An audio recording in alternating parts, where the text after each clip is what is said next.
Staff ready?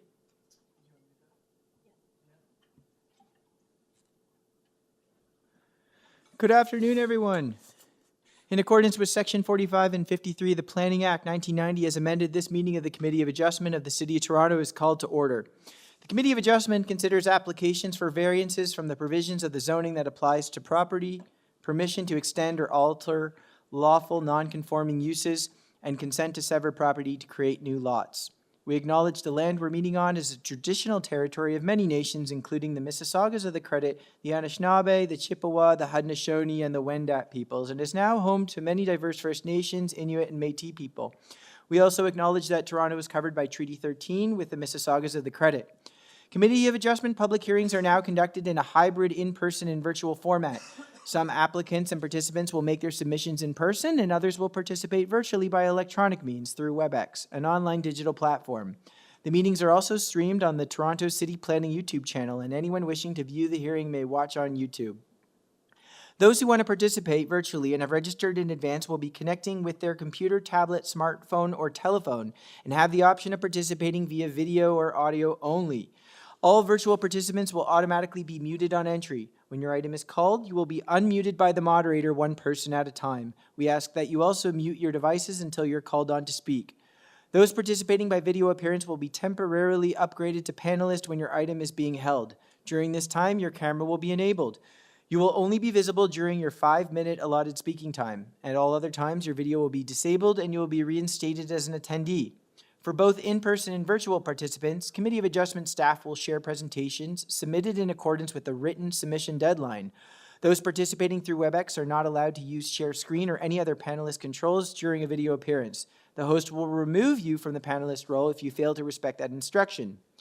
People attending in person today who want to receive a copy of the decision of the committee must fill out a decision request card, and those participating virtually need to submit a written request for a decision by email.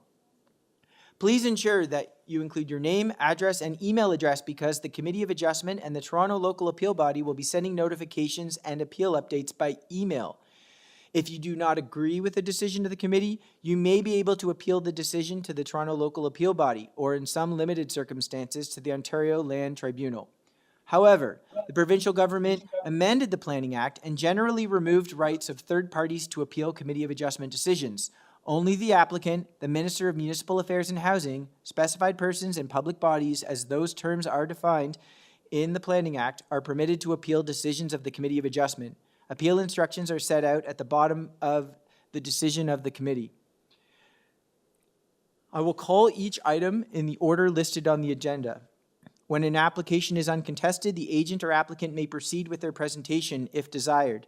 When the committee does not require a presentation, applicants are to advise the chair should they wish to speak to the committee.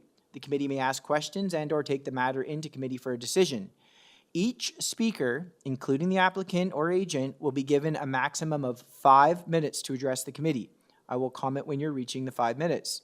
Any presentation or other materials you wish to submit to the committee must have been emailed in advance of the hearing.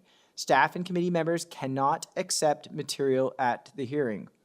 When addressing the committee, please clearly state your name and address. Please remember to confine your remarks to the matters outlined in the application. The applicant or agent will proceed first and will make a presentation to the committee on the application. Please note that the committee may not entertain revisions to proposals at the hearing today. The committee may decide to defer the application if substantially revised to ensure the revised application is accurate and that all those entitled to notice of the application are informed of the changes. Then, individuals either in support or opposed to the application will be invited to speak. Generally, we call on speakers in the hearing room first and then those participating through WebEx. Committee members may ask questions of each speaker after they have finished their presentation. When all speakers are finished, the applicant or agent has the opportunity to rebut only those issues that were raised by the speakers. This will mark the end of the discussion. The application will then be taken into committee for a decision. Do we have any declarations of interest for the afternoon time slot? Ms. Martin, I believe do you have one conflict this afternoon? There's one conflict for FENN. Item 28. Item number 28. Yep. Okay, so when that item's called, you'll step out, and then we'll have you back.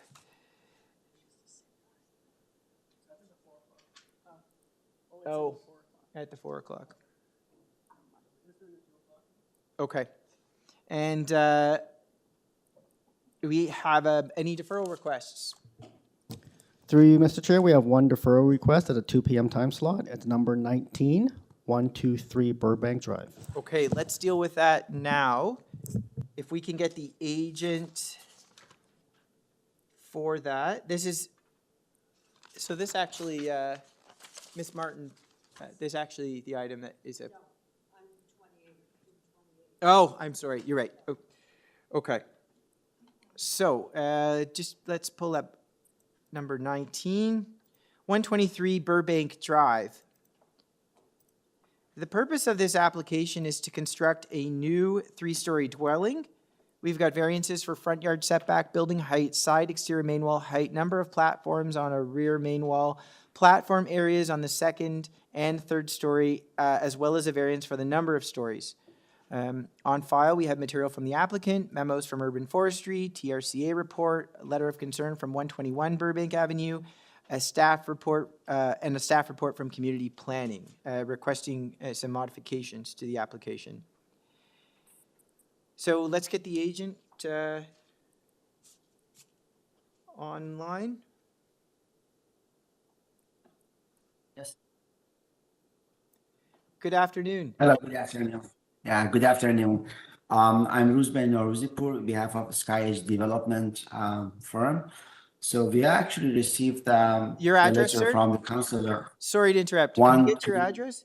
No worries. The address is 123 Burbank. Right, but what's your address? Oh, my address, 1594 Queen Street East. Okay, thank you. And Yeah. you're requesting a deferral? Yes, because we actually received a letter from Councilor Carroll just yesterday, so we didn't get a chance to have a meeting with her. So I prefer to defer the file to the next committee of adjustment, and so then we can get some times to go and talk with her. Yeah. Very good, very good. Okay. If there's nothing else, let's move into committee. Thank you. Have a beautiful day. Take care. So, yes, Ms. Sankar Peralta. Yeah, I'll motion to defer this application sine die, given that he's had a chance to address Councillor Carroll's concerns. That's my motion. Great. Do we have a second? Second by, I'm blank, Ms. Casson, sorry. Second by Ms. Casson, thank you. All in favor? Okay, it's unanimous, the motion carries, the application is deferred. Okay, if there's... Thank you. Thank you. If there are no other deferral requests at this time, I believe we can move to the first item of our afternoon agenda. Yes, item number 12, 79 Parkview Avenue. The purpose of the application is to construct a new 1-story garden suite with a basement, and this file was deferred on March 7th, 2024. We've got some variances before us for separation of a garden suite from a residential building on the lot, angular plane for a garden suite height, stair and platform encroachment for a garden suite, as well as I have submissions from the applicant, an email from Community Planning, a memo and corresponding email from Transportation Services recommending deferral, a memo from Urban Forestry, as well as a letter of opposition from 52 Parkview Avenue. Do we have the agent with us? Yes, good afternoon. Good afternoon. Your name and address, please? My name is Mehdi Hosseini. On behalf of the owner, I'm the agent, and my address is 201 Steeles Avenue East, Toronto, Ontario. Okay, thank you.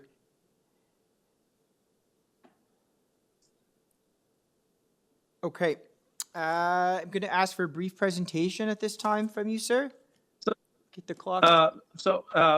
I just wanted to mention this, that we want to defer this application again because we received the comments from transportation. And I just had a brief conversation with my client, and their decisions that they have is to defer this in order to have a chance to discuss these issues with transportation. Okay, very good. Very good. Is there anything else at this time? No, just we want to defer this because that's a really big, important things that they're asking us for a portion of the land to be conveyed, and the owner wants to have a chance to talk to the transportation Fair to enough. see if they can figure out. Yeah. Fair enough, fair enough. Okay, so we have a number of speakers. I'd just like to, let's go over to one of the area residences, Is Ms. Medema with us? Yeah, Suanne Medema, 52 Parkview Avenue. Okay, thank you. And do you have anything to speak specifically to the deferral? Not to the deferral, but the last time they deferred, they said they wanted to do it to speak to the neighbors, and they've not done that. So if that could be part of the process, that would be appreciated, because it takes a lot of time to attend these hearings. Fair enough, fair enough. Okay, thank you. And we have another a person that is asked to speak online.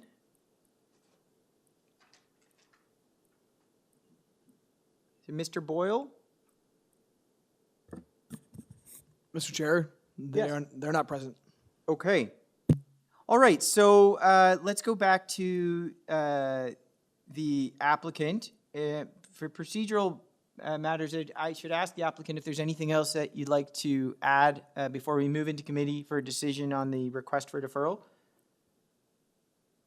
No, Mr. Chair, we would like to defer this so we have a chance to talk to the neighbors, as she mentioned as well, and Transportation Department to clarify some issues that we have, and then we're probably going to come back to the committee later on. Okay, so you will be discussing this with the neighbors.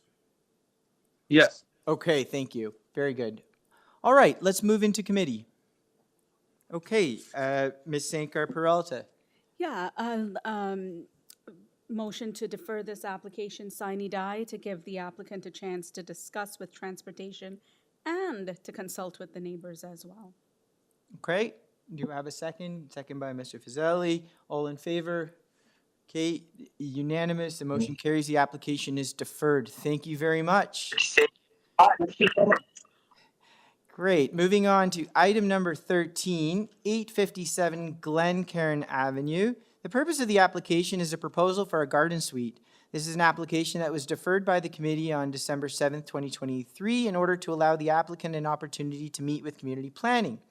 On file, or before us, we have two variances for penetration of an angular plane for a garden suite, as well as a variance for separation of a garden suite from a main building on the same lot, as well as a variance for garden suite height and soft landscaping. On file, I have material from the applicant, as well as a staff report from community planning and an email correspondence from the applicant.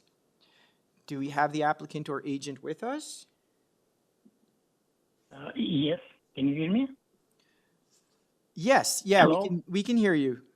My name is Arben Shpati, the agent for the owner, and the address is 1287 Therapy Avenue, Mississauga. Okay. Staff, did you get that? Yes, I do. Sir, if I may, can you just repeat your name and address for us? Yes, Arben Shpati, Okay. 1287 Therapy Avenue, Mississauga. Thank you. The agent for the owner. Thank you. We got that. Okay. I don't see any other speakers registered. I'm going to ask my colleagues whether they require a full presentation for this item.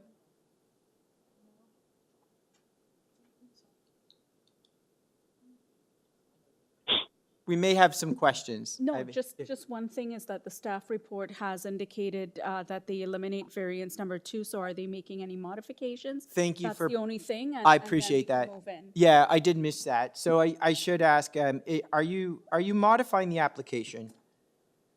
Yes, the application is notified, and if you can see at the plans sent you have in front of you April 23rd, which shows the notification with a distance 7.5 meters. So I think this item has to be removed. I Okay, was consulting with city staff.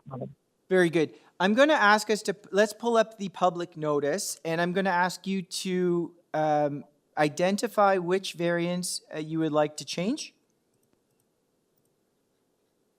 The only variance has to be changed is variance number 2, like city staff is asking, recommending, is Okay. notified.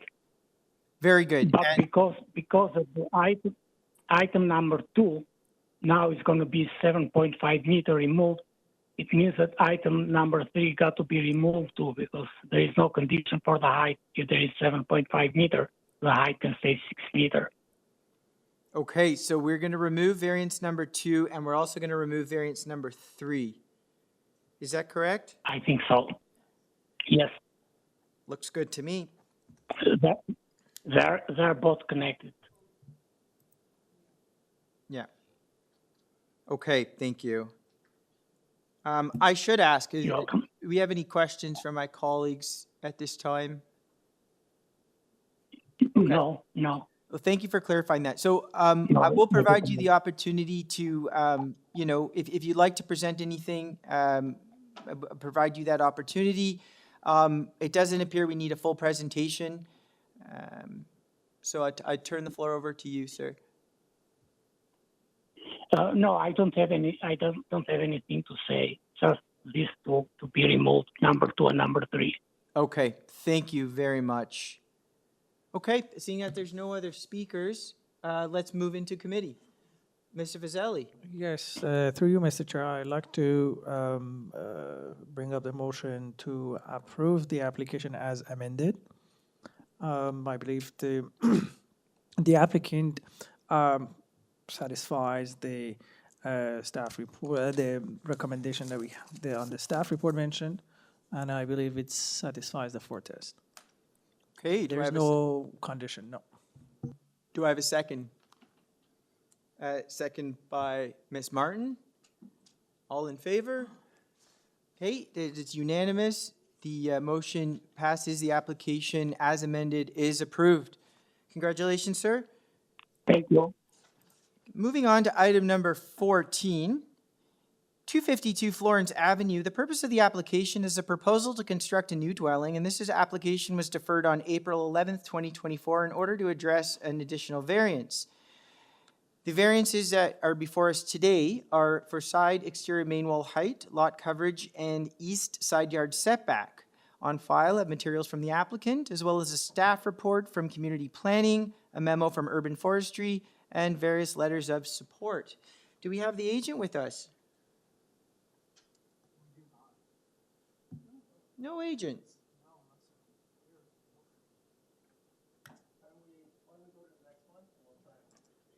Okay, we'll hold that item, number 14, and we're going to try to get a hold of the agent. And in the meantime, let's move on to item number 15, 132 DINNICK Crescent. Purpose of the application is a proposal for a new side addition for a garage and a new 3-story addition. We've got variances before us for north side yard setback for a platform, side exterior main wall height, building length, FSI, north and south side yard setback, and platform area. We've got material from the applicant, as well as a staff report from community planning, a memo from transportation, a letter of objection from 130 DINNICK Crescent, and a letter of objection from 134 DINNICK Crescent. Welcome back.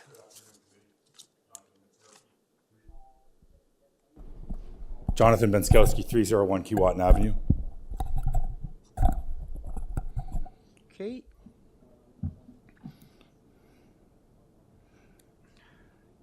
Mr. Benkowski, a brief presentation would be helpful for us. Yes, if we could bring up the support material that I filed. So the first page of the support material I filed, I took the proposed first, second, and third floor, and I actually lined them up as per the survey of the adjacent house to the north as well as to the south. DINNICK Crescent essentially is almost a circle. So it's on a curve here at this portion. This is kind of the straighter portion, sort of the middle the middle vertex of the circle, where this is kind of the home closest to the street, just again because of that orientation. So as we see here from the left to the right, we see the projections of each floor as it relates to the adjacent dwelling. There's a couple of things I wanted to point out. The length variance that is before you today is strictly for that garage portion. So the garage addition is recessed back from the front of the dwelling considerably, which I'll get into later, is typical within this neighborhood to have a recessed garage like this with a reduction to that side yard setback.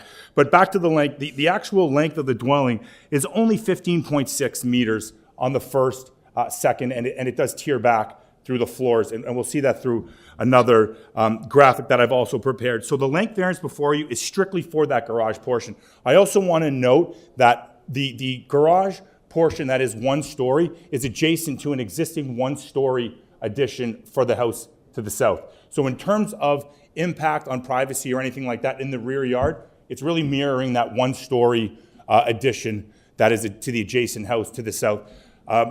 If we can go to the second page, please.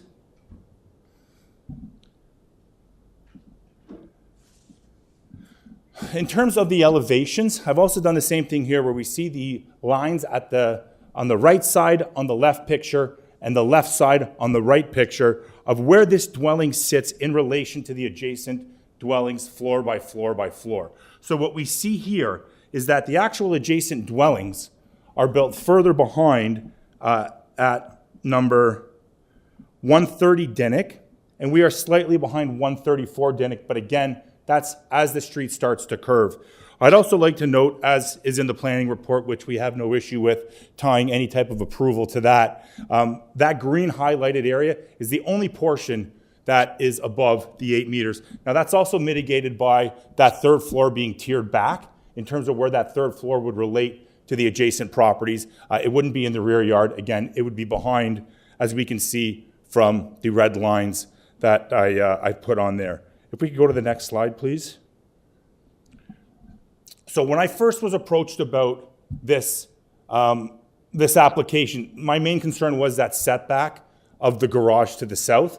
Upon driving the neighborhood, you can see that this is a situation that is quite common. In fact, the dwelling immediately to the north to this has the identical situation of an attached recessed garage. I have been in contact with both of the neighbors. We did drop off a package immediately. This will be owner occupied. It was very important to him that we had neighbors involvement. We weren't able to get anywhere with the neighbors in terms of coming to an agreement. The main issue of the neighbor to the south deals with that side yard setback. In order to have a garage, we can't increase that setback anymore. But again, going back to the character, as we see here, these are essentially within this same block. And I think one is to the block to the north. We see recessed garages on the property line that essentially mimic this. Now that takes away from the impact of the mass of the actual dwelling and that reduction in the setback because it's pushed back so far from that front property line. And again, with it being 1 story, I believe the impact of it is negligible. Again, taking into account there already is a 1-story structure at the dwelling to the south that it will abut up against. I also visited the property with one of the neighbors. In terms of any windows that would be impacted from that 1-story garage, there aren't any on that side of the dwelling, again, because the house is pushed up, the garage is off of grade, being 1 story with a flat roof. I'd be happy to answer any questions the committee might have at this time. Through you, Mr. Chair, just to clarify then, the second story over the garage is set back from the property line, or is it aligned with the property line? Through you, Mr. Chair, there is no 2nd-story addition over the garage. The garage is just 1 story proposed. Again, mimicking the pictures that I've shown there. I'm hoping you could just speak briefly to access, because in a lot of these conditions that you point out, you've got a garage at the back, but oftentimes they are detached structures that are in the rear yard. In this case, because there's intensification at the back of the primary dwelling, it sort of merges into the garage. So talk to me a little bit about accessibility from flow of the property from front to back. They have to go through the garage to get out, or are you restricting access on one side but then maintaining it on the other? Yes, so in terms of the variance, the setback to the north, that will be maintained exactly where it is. Okay. So if you had to access the rear yard not going through the garage, which the plan is to have a front garage door and a rear garage door to take you to the back, you can still access it from the north, with that setback there being, again, maintained, although we do have a request for the 0.82. That is, again, because the lot tapers from the front to the rear. So although we are building in line with the existing side wall, there will be a reduction because the house is straight with the tapering side yard setback, but still at 0.82 meters, there's still more than enough room for even somebody my size that would be able to get by there. Thank you. Other questions? Through you, Mr. Chair, I'm looking at just if the applicant could comment on the deferral from the Transportation Services report. So in terms of the deferral, so what happened is we originally came in with a waiver. I did get a zoning review done. The zoning review had a question about the rear yard landscaping. As you can see from what is there, the landscaping is the rear yard is exclusively landscaped. I essentially just took my zoning review, cut it, pasted it, and that was it. So I know they did speak about the waiver, but I'm 100% confident, as we do have a zoning review that's led us to these variances. Okay. Any other questions? Okay. Thank you. We do have another speaker. Is there Miss Bartlett from 130 DINNICK Crescent? We have her online? Great. Hello? Hello. Ms. Barnett, can you state your address? Hello? Hi. Hi, this is Laura Barnett from 130 DINNICK Crescent. Hi. Hi. Yeah, so I expressed my concerns in my letter that we feel that the side yard setback to the south is too close to our house. I believe it's only 2 inches, and we were requesting a more reasonable setback. In our previous home, we had a new build dug right against our foundation, and we ran into a lot of problems with flooding, and we had to redo that whole side of the house. So I'd also like to correct Jonathan just regarding our structure. So he said the garage is up against just a single floor, our single floor structure. That's incorrect. We actually have two-story in the back. So just wanted to mention that. Okay. And then the other piece, so there's 2 pieces. Just if the garage is built so close to our property line, we're just concerned how will this space be built, this garage, and how will it be maintained in the future. And then also just building the garage, the footings, we're concerned about building so close to our home. Of course. Because we're higher up, where there's a retaining wall. So there's also a retaining wall in between there. Okay. So we're just asking for the side yard setback to be amended just to a more reasonable number. Okay. Okay, thank you. Thank you. We have another speaker, another area resident. It's Catherine Winchell. Our address is 134 DINNICK Crescent, and we are the neighbor to the north. We did put together a letter as well, just with a few concerns. I think our biggest concern is the 3rd floor addition. And as was mentioned, our crescent is on a bit of a gradient. So the house 132 is a bit higher up than us already. They are asking for 10-foot floors for the 2nd floor, and then they wish to build a 3rd floor. So we are very concerned about how high that will be and the blockage to sunlight in our backyard. So we would like to request that some consideration be given to reducing the size of that 3rd floor. The proposed floor space as well for lot seems to be a bit excessive to us. It's 0.69 times the area of the lot. Our lots become smaller in the back, and that seems quite large to us. We have a neighbor to the north of us that recently built on the same lot size, and they're at 0.61, which seems to be a nice size for the lot. And then our last question as well was there was no mention of the cherry blossom tree in the back. I'm just wondering what the plans are for that. Okay. Any questions at this time? My husband is also on the line. I don't know if you can unmute him. He's in the office today. Chris Winchell. You've got 3 minutes remaining. Okay. So if you'd like to say a few words, the time is yours. Okay. Chris, are you there? Chris Winchell, 134 Dinnick. Catherine, my wife, I think articulated our concerns very well. Just on our last point, the cherry blossom, it's a beautiful, 30-foot plus tree that's fairly close to where they plan to build. It was completely excluded from the arborist report, so just wanted to address that. Thank you.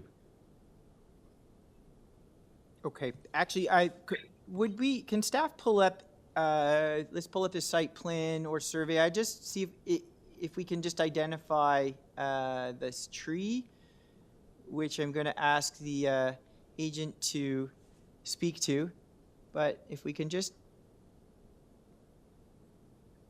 identify it. Does it show up on the survey drawing? In the middle of the drawing, there looks like there's a circle, which I'm assuming is a tree. It looks like 2x60 near that number, if anyone sees that. I do, yeah. That's generally the location of the tree, but it's a dominant tree in that backyard. So where they're looking to build will definitely impact some of those branches. Okay. Okay, thank you. Any other questions?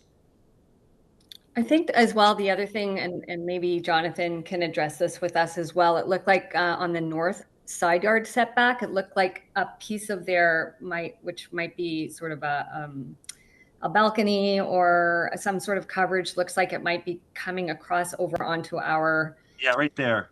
You can see the line over the property line.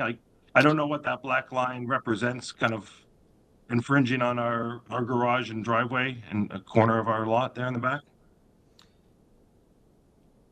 I'm not exactly sure. Yeah, just to confirm, let's identify where that is. Which line are we talking about? You see where it says stucco garage on our garage on the north side of the lot there? Yes. There's that black line there. That right where your mouse is there. That line there. That I don't know what that represents, but it certainly looks like it's on our property line. Of course. We will ask the agent to confirm what that line represents. Okay. Thank you. Thank you, guys. Okay, let's get the agent back.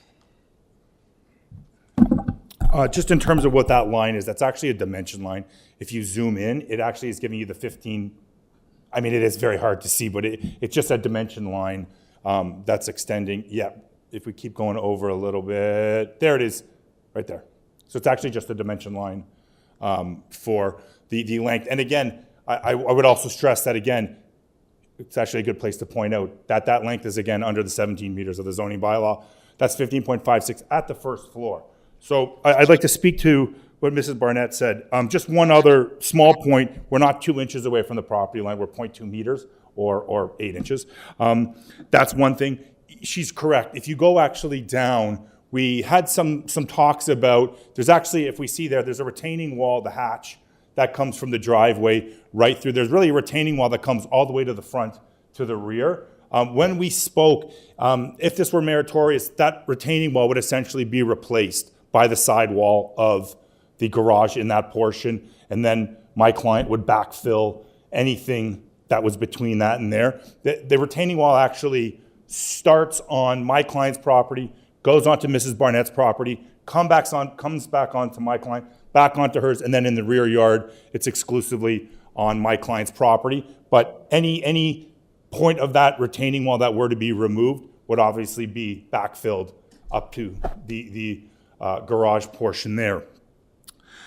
In terms of the flooding, I also sent an example of a shallow footing that could be offset that does not require the typical footing. I know I'm drawing it for you in the air, but it wouldn't be the typical footing. It could just be an offset footing that wouldn't require any additional excavation going towards that proposed 0.2 meter side yard setback. In terms of materiality, they can finish the wall from the inside out. They can clad it from the inside and put the wall up and do it that way. There's numerous different ways that can be done. If we can go to my side elevations I've shown, just to deal with the height and the mass of how it comes. I was actually on this site with Miss Barnett last week. That cherry blossom is absolutely beautiful. It was completely in bloom last weekend and was beautiful. I can't imagine it's their intention to remove that cherry blossom tree in the backyard. It is not by law protected. Again, I can't speak for them, but it is a beautiful tree. It was fully in bloom last week when we were there. If we could go to my presentation, one where I have the comparison of the lines, just showing the relationship to, just to the next page down, please. If we just zoom in on either one, it doesn't matter, just at the back so we can see where we are. So the two things in terms of the mass is how it would relate to both the north and the south, although it was brought up more by the neighbor to the north at 134. So that proposed third floor is recessed from both rear walls of the adjacent dwellings to the north to the south. And in addition to the height, as we have the roof coming down and tapering, again, we're really having a small portion being over that 8-meter main wall height as it relates to the rear. And again, even with the FSI increase, we're still essentially 1.4 meters below the maximum length that is permitted in the zoning bylaw. Again, we did speak to planning. We worked with planning a little bit on a couple of small things, which has led to the conditions of approval that really relate to what we're looking at right here.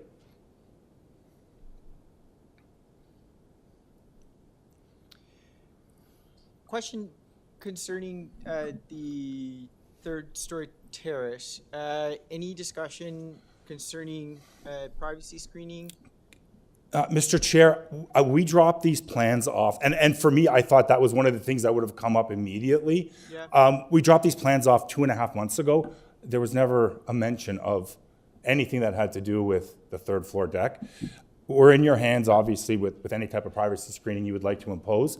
But no, there was never a mention of that deck. And the plans have not changed also from our initial conversation. And I'm also surprised planning didn't even say anything, but planning didn't have an issue with it either. I think it all relates to the changing landscape of different zones are you're permitted a maximum of 1 balcony per unit if you make it a multiplex. Maybe that's changing the way planning is starting to look at things, but there wasn't a mention of it, no. It's often a consideration of privacy and on-look, right? So there's a number of factors, I think, that kind of come into play, because it's one of those things that in some cases can do more harm than good.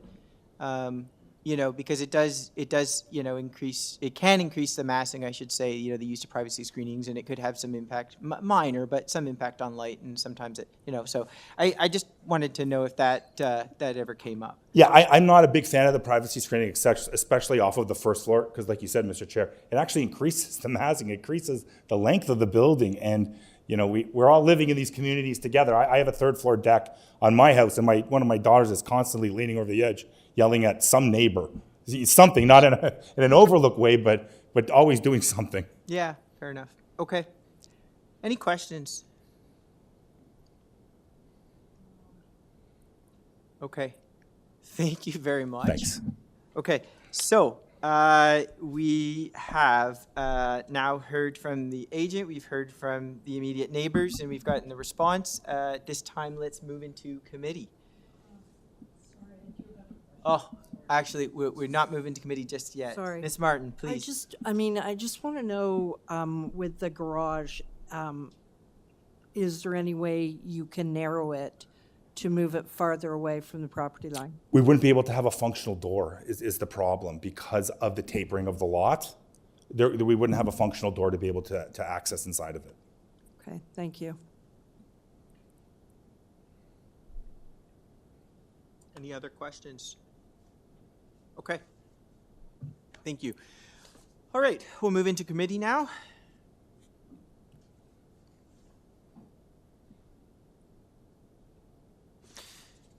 Yes, Ms. Sankar Peralta. Yes, thank you, Chair. After reviewing this application, I think that the responses by the applicant satisfies, my concerns with the transportation report. And I do believe that, the concerns that came out of the two neighbors on either side were mainly about things that were not in the purview of this committee. And so I do believe that it is a reasonable application, and as such, I'll put forward a motion to approve this application, and I'll make it subject to the May 9th staff report that indicates the condition of the side main wall's height be developed substantially in accordance with the north and south elevation drawings attached to the report. And that's it. No. Okay, do I have a seconder? Okay, second by Ms. Casson. All in favor? Okay, that is unanimous. The motion carries. The application as amended is approved. Thank you. Thank you. Mr. Chair, can we go Condition, back I to should the, say. can we go back to the previous application Yes, now? please. Thank you. Item number 14. Thank you. Yes, number 14, 252 Florence Avenue. Yeah, we've got our agent. So the purpose of this application is a proposal to construct a new dwelling, and we've got variances for side exterior main wall height, lot coverage, and east side yard setback. I've got materials from the applicant, a staff report from community planning, a memo from urban forestry, and various letters of support. We have the agent now. Fantastic. Good afternoon, Mr. Chair. Members of the committee, my name is Sia Zanjani from Zanjani Architect Inc., and I'm the architect and the agent for this application. The address is 15 Allstate Parkway, Markham. Okay, thank you. I'm going to ask whether or not we require a full presentation on this one.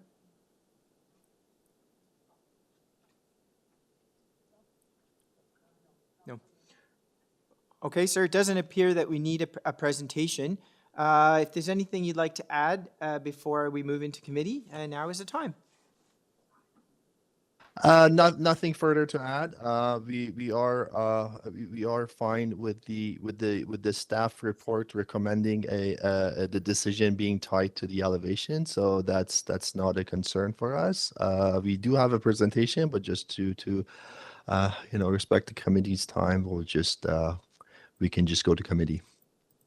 Thank you. Thank And you. you're aware of the standard urban forestry condition, I presume?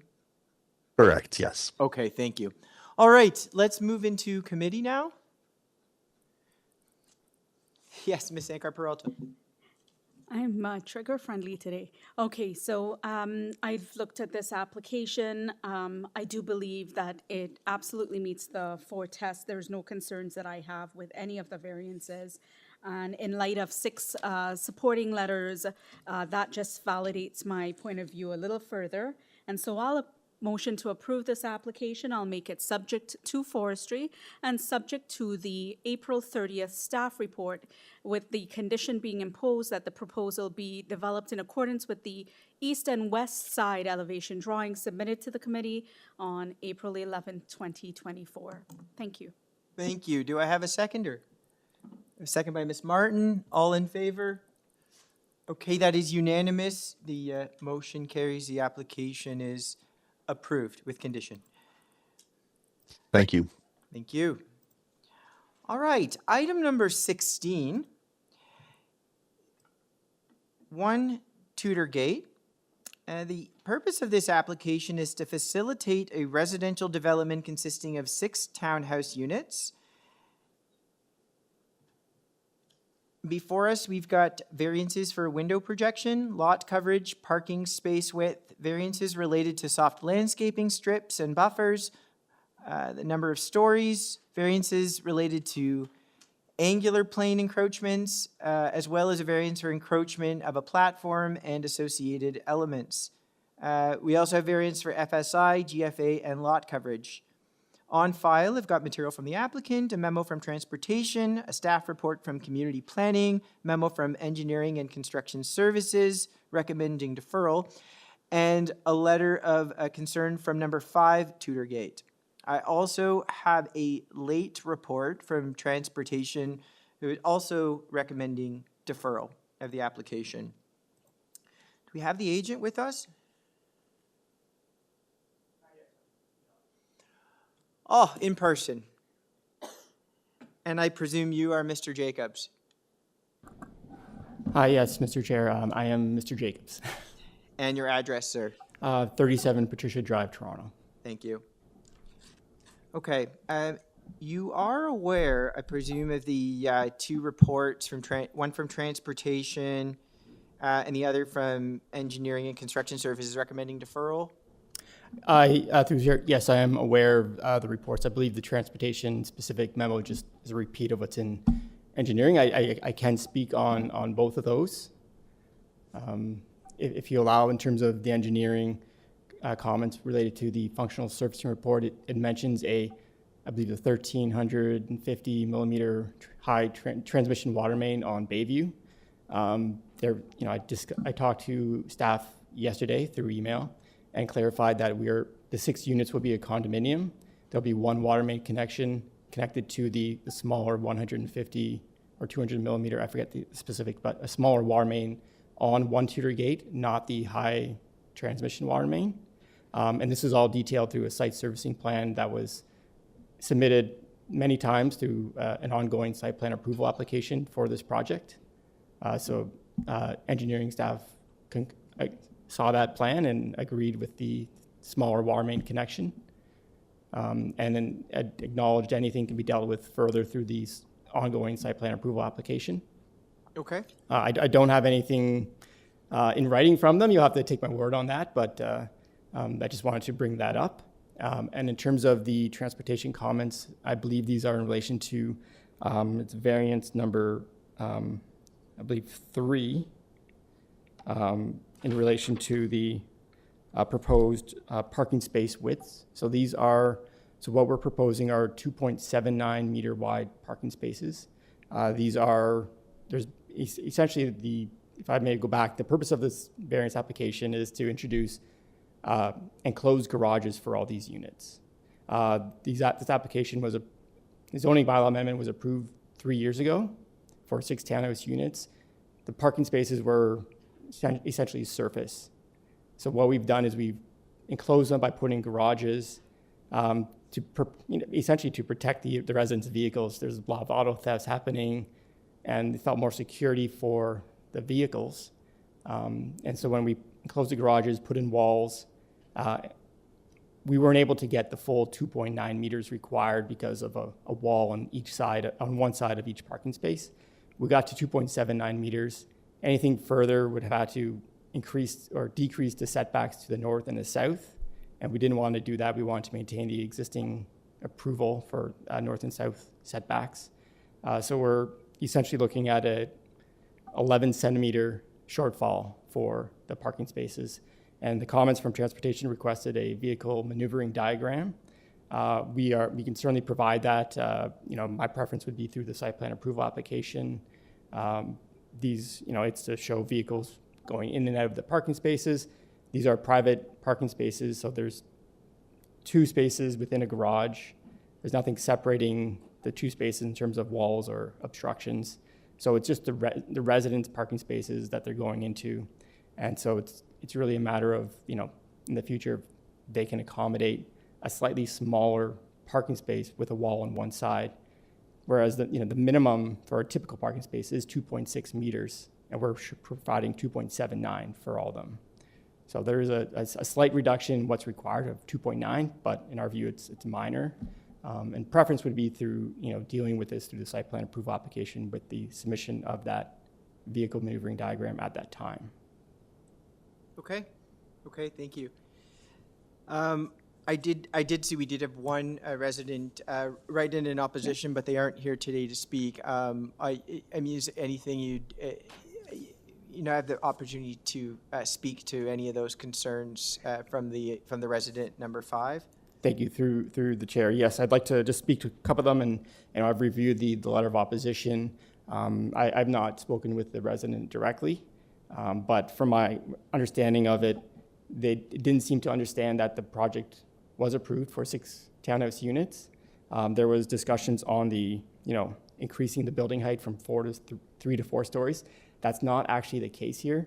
The project itself has not changed in terms of building height from when we got the zoning approval 3 years ago.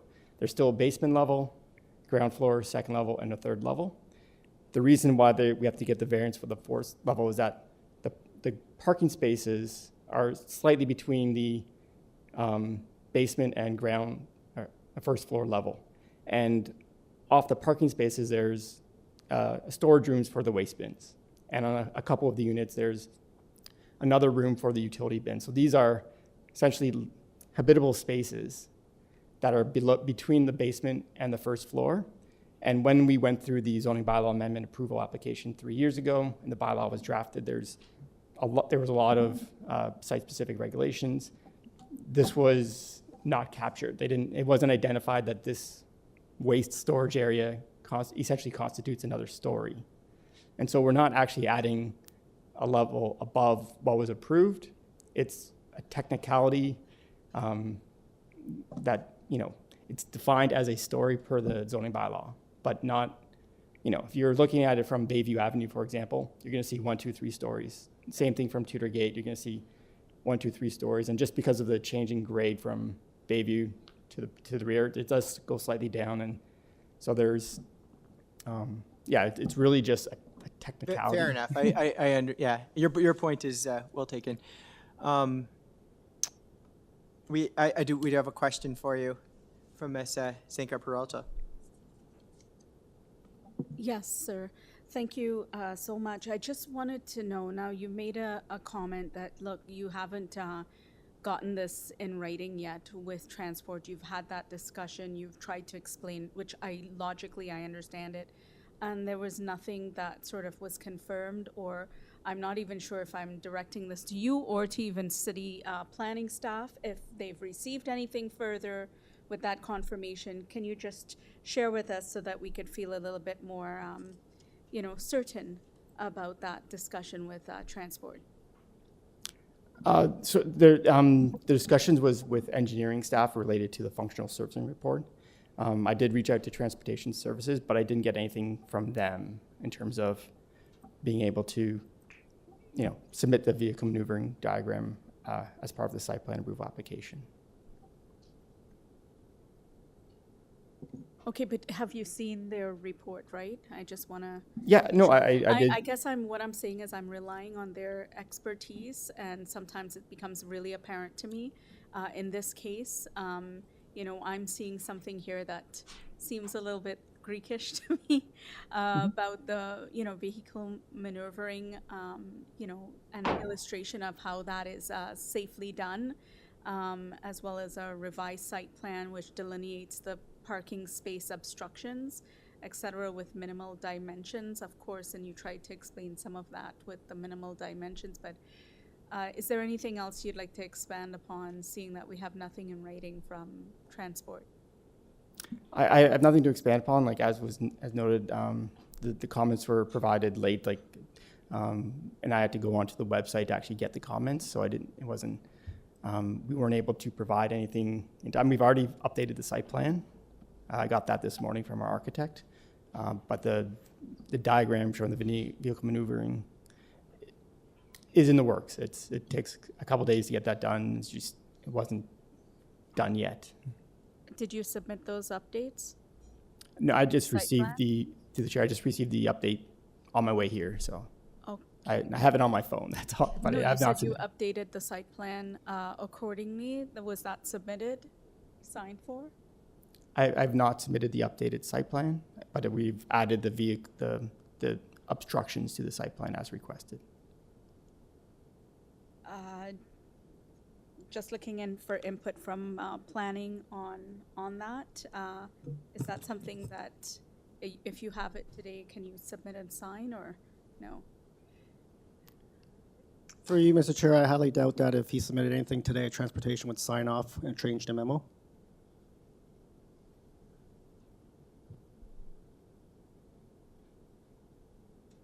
see, in light of that, I'm just considering that if I don't have something, from my point of view, I would err on the side of deferring so that you're able to get all of those T's crossed and the I's dotted, and to have that conversation with transport, so that, when it comes to safety involved, understanding what you're doing and it's supportive of that, just to see if that could be done. If we voted on a deferral, how does that impact you?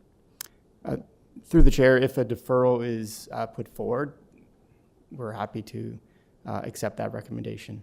As I said, the site plan is updated. I haven't had a chance to submit it because I was on the road when I received it.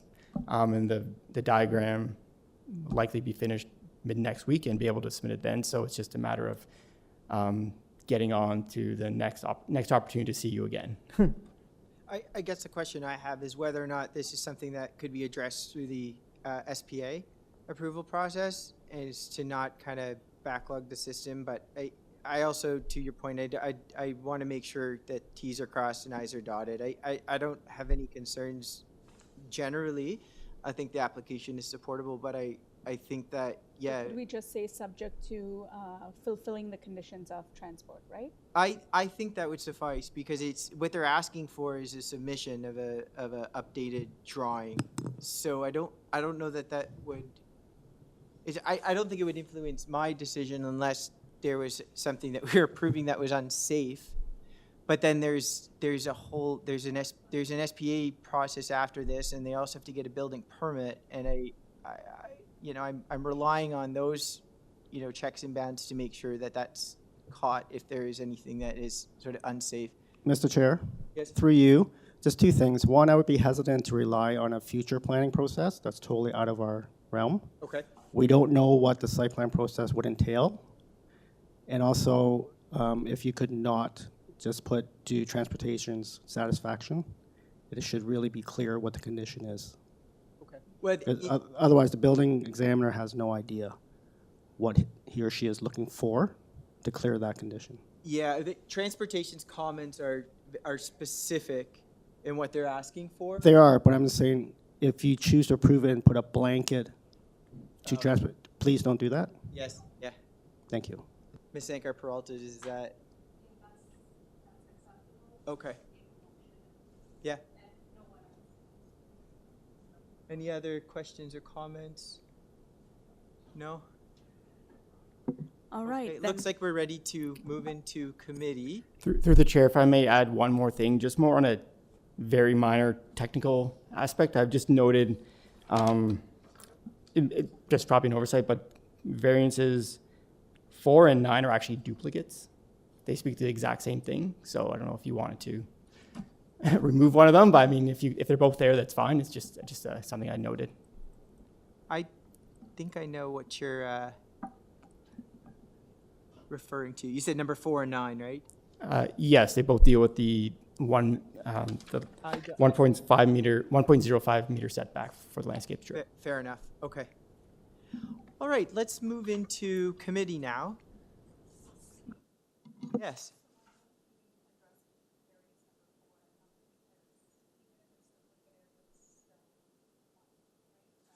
I would, yeah, I wouldn't touch it. All right, so Mr. Chair, I'll put forward a motion. I think I'm satisfied with the explanations provided by the agent here today. In light of the various reports that may have come in at the last minute, but still wanting to do the right thing. And the fact that we do have some checks and balances, as was indicated through planning and through our chair, with his expertise as well. I'm feeling comfortable to put forward a motion to approve this application, but I will make it subject to, of course, the transportation report, which is May 2nd, I believe it is. Let me just double check here. May 7th, sorry, transportation report. And that is that you must satisfy the vehicle maneuvering diagrams, which illustrate vehicles safely entering and exiting the parking space, and a revised site plan which you already have in the works, which delineates the parking space obstructions and required minimum dimensions for each space. And I don't see anything with respect to forestry. I'm just double checking the staff report to make sure that the visitor parking space and soft landscaping strip be developed substantially in accordance with the site plan with the report, and that is the May 2nd staff report. So those conditions, thank you. Thank you. I believe you captured everything there. Do I have a second? Okay, second by Ms. Casson. All in favor? Okay, that is unanimous. The motion carries. The application is approved. Thank you very much. Thank you.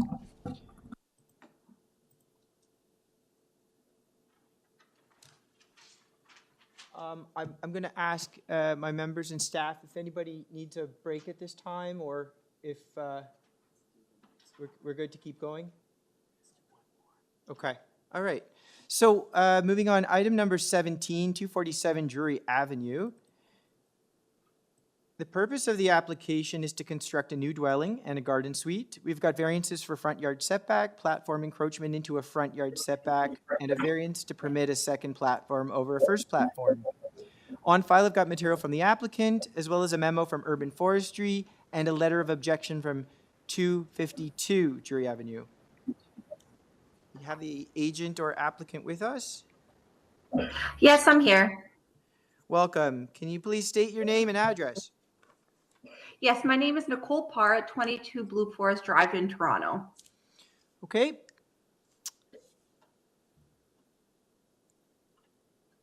All right, Ms. Parr, the floor is yours. If you can provide us with a brief presentation. Of course. So I'm here today asking about 3 variances as they relate to 247 Drury. The reason for the variances is that we had to push the building in front to accommodate a garden suite in the back. And we've confirmed that this garden suite was variance-free and bylaw compliant. The building and garden suite are designed to offer more housing in this housing crisis that we're in. We noticed a complaint from the neighbor and we apologize. We did not add more living space on the floor plans. It was just the first draft of the drawings. And so we actually added a second draft that we sent in a couple days ago, the May 9th drawings or May 7th drawings, I believe. And we added a living and dining area. We now have 5 bedrooms per floor that can be rented to a larger family.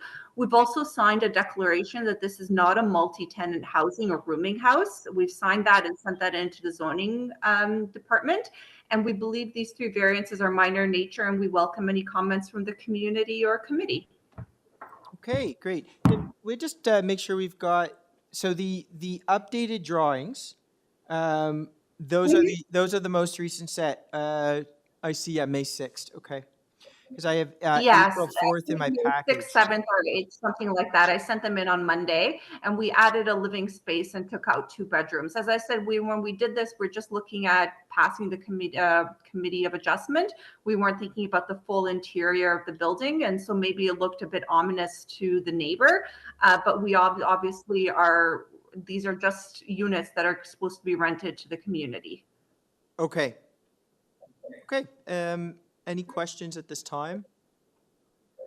Yes, Ms. Martin. So I'm just curious, you said it's not intended as a multifamily building, but... No, so what we did was we signed a waiver with the zoning department that it wouldn't be multi-tenanted or a rooming house, but it's intended for 4 families. It's a multiplex building plus the garden suite for 1 family. So 5 families will be living here. Okay, thank you. Could you just speak a little bit with respect to planning rationale for the front yard setback? And I'm just looking at the site plan, and I have to admit I have some concerns, just given the fact that there seems to be a misalignment of what is a prevailing front yard setback on the street. Thank you. Through you, Mr. Chair. So we have 251 Drury, which is actually set back much further in front of us. and we're almost aligned with them. What's happened here is that most of the buildings are mostly aligned in the front, but our building is pushed back. So we're just pushing it back more in front, a little bit more, I do admit, than the other buildings, but we are close to 251. You're pushing the building back or forward? And forward. You Through meant Mr. forward. Chair, forward. Okay. Thank And you. your reference is number 251, you said. 251, and the reason why we pushed it so far in front is because my client wants to have the garden suite as well to maximize on their property, and to be able to do that we needed to have 7.5 meters away from the building, from the main building, and our garden suite has no variances. We followed all angular planes, setbacks and everything, so it's just our main building. And if we got rid of the garden suite, our main building wouldn't have any variances. We respected all the side yards, length, depth, everything. It's just the front yard setback that's a variance. Okay. And do you know what the front yard setback is at number 251? I should know. You know, it's not, with respect to 251, you know, it seems it is a portion of the building, right, that's coming forward. The bulk of the house is actually set back further and in line with other houses, I should say. But I'm wondering if you have any sort of numbers for us with respect to 251, just so we can understand how at least that portion of that building relates to what you're proposing. Through you, Mr. Chair, I don't. All I can say is that this way we'll be able to have the 5 units on the property, which is helpful for the City of Toronto with multi-unit and housing. Well, it's helpful, but helpful if it, you know, meets the 4 tests. If it doesn't meet the 4 tests, it's not a helpful. You know, we want intensification, but we want to make sure that we're in line, right? So I ask, you know, perhaps it seems like to your point, just to confirm, the reason that the variance for the front yard setback is essentially to accommodate the garden suite at the back and accommodate the 7.5 meter distance separation between the primary building and the secondary. Is that's really why, you know, the purpose of the front yard setback is? That's correct. Okay, I understand. That's correct, Mr. Chair. Yeah, that's correct. Otherwise, we wouldn't even be asking for a variance. Right. Okay. Any questions at this time? Anyone else? Okay. We will come back to you. I would like to provide an opportunity for another registered speaker at this time to speak. We have Maurice Carter or Deborah Conrad with us. Yes, I am. Hi, and if you could just restate or state your name and address for us, please. Yes, my name is Deborah Conrad, C-O-N-R-O-D. I live at 252 DREWRY Avenue, and that's across the street and one house west of the applicant's property. Okay. So thank you for allowing me the opportunity to speak at this hearing. And I have a number of concerns that I'd like to share with you. My main concerns are regarding the lack of an on-site parking for a number of cars that would be expected to be at this property. Yeah, I'm gonna jump in and I let's just pause the clock. So we are only dealing with the variances that are before us today. So there is no parking requirement, right? You have a concern over parking. We're not making a decision today based on parking. So I would like to just perhaps give you the opportunity to redirect your your testimony to the variances that are before us. I guess the variances that are being asked for reflect the number of people that would be residing in the main building. So the initial draft that the speaker before me spoke to said that there would be 7 bedrooms in each of the 4 floors in the main building. And the thing is, there is a dedicated bathroom to each of these 7 bedrooms on each of these floors. Now, the revised version that came out 2 days ago was that there would be 5 bedrooms on each of the 4 floors, all with dedicated bathrooms, plus a living room with a dedicated powder room and 1 kitchen. So it looks like it's still, whether it's going to be a family or 4 families, but concern about subletting these units because they're actually independent units with dedicated bathrooms. So that's going to result in a lot of congestion in the area. As I said, you know, it leads to where will all these vehicles for all these people, because we would have 4 floors times 5 bedrooms with dedicated bathrooms. That in itself would be 20 people. Plus, if there's 2 persons per bedroom, that's 40 people with a whole pile of cars and no parking. So Drury Avenue would essentially become a parking lot. Yeah, And I'm gonna redirect you again, just because I gotta make sure that we're not zoning for people. We're looking at the building itself, right? The built form itself, and I understand your concern is taken and received. But I just want to make sure, let's redirect our attention towards the variances that are before us. So we've got a front yard setback, right? We've got an encroachment of a platform into the front yard setback, and we've got a variance to permit a second platform over the first platform. That's it. That's the only variances that are before us. So it would be helpful for us if you could just focus those concerns on the variances themselves. Okay, well, I don't have specific variance concerns. I have concerns about the neighborhood and concerns about the building potentially resulting in, I guess it's, it would be used for either Airbnb, for VBRO, and the resulting partying and loss of the family character. Okay, let's put aside the use for a moment, and let's just assume, let's take into consideration that this is, let's put that all aside for a minute, okay? Again, we've got a front yard setback, right, variance. So if you have concerns, right, I'd ask you to direct them specifically to the variances themselves, right? So in terms of, I have a question perhaps for you, maybe this, you live on the street, you live across the street. Would you say that the setback that is being asked for is in line with the prevailing character of the street?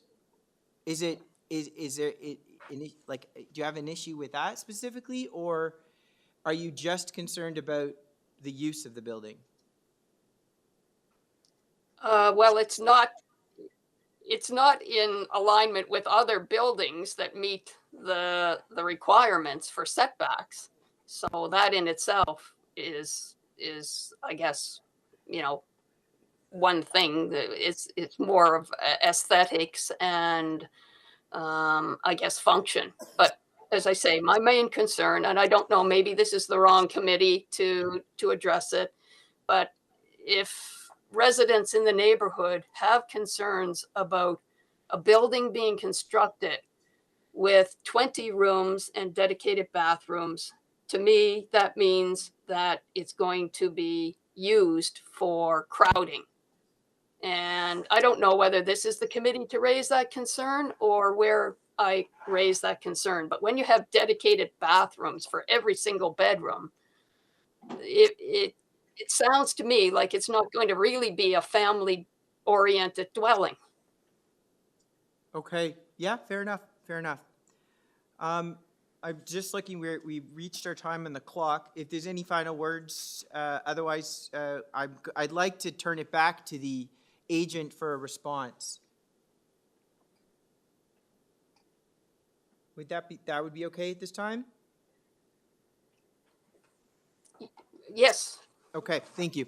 Can we get the agent back? And I'd ask the agent to keep their remarks specifically to the concerns that were raised by the neighbor.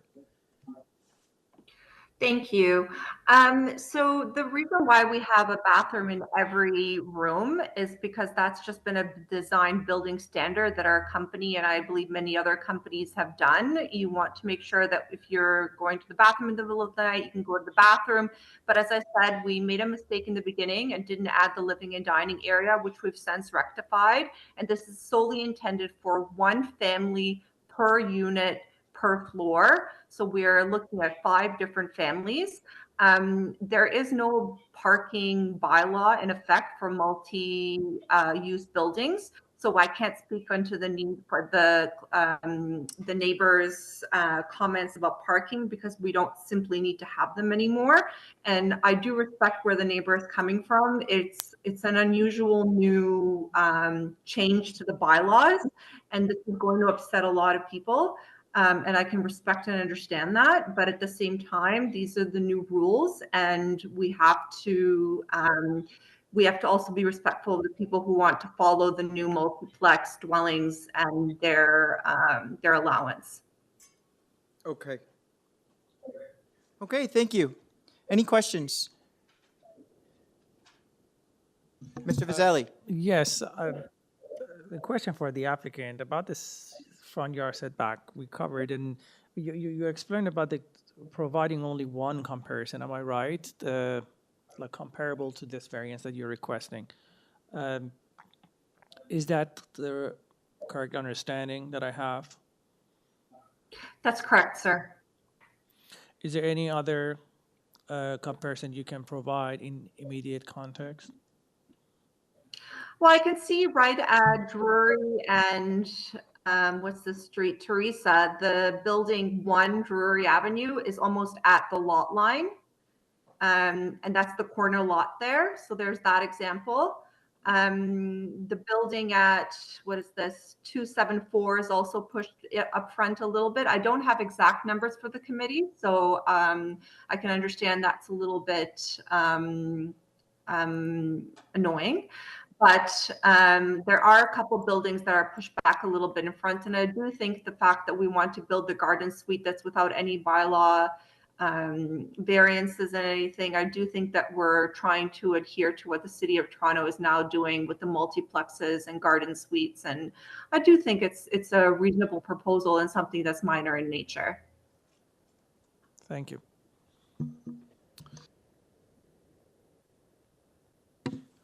Okay. Seeing as there's no other questions, let's move into committee.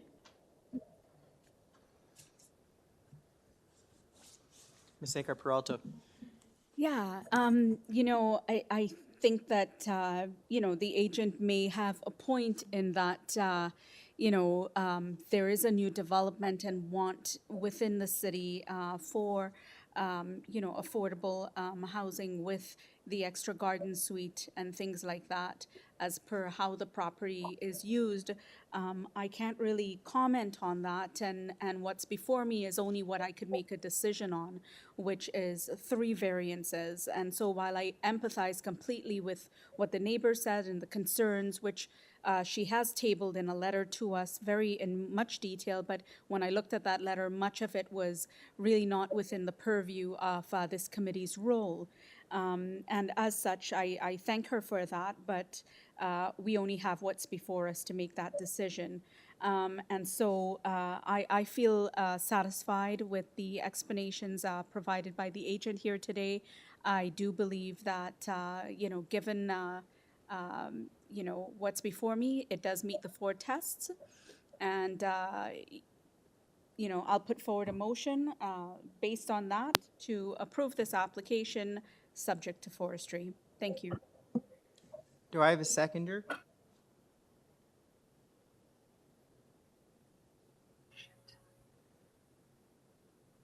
Okay, we don't have a seconder, unfortunately.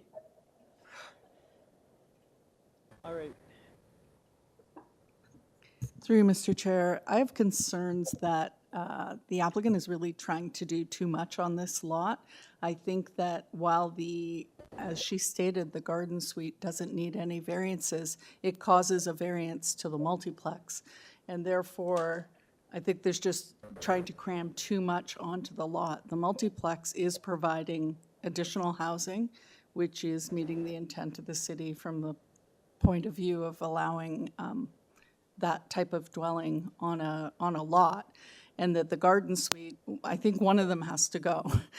It just doesn't fit on the lot. There's too much compromise, and the front yard setback is, I don't think that's minor in nature, and I don't think it meets the test of meeting within the intent of the zoning bylaw.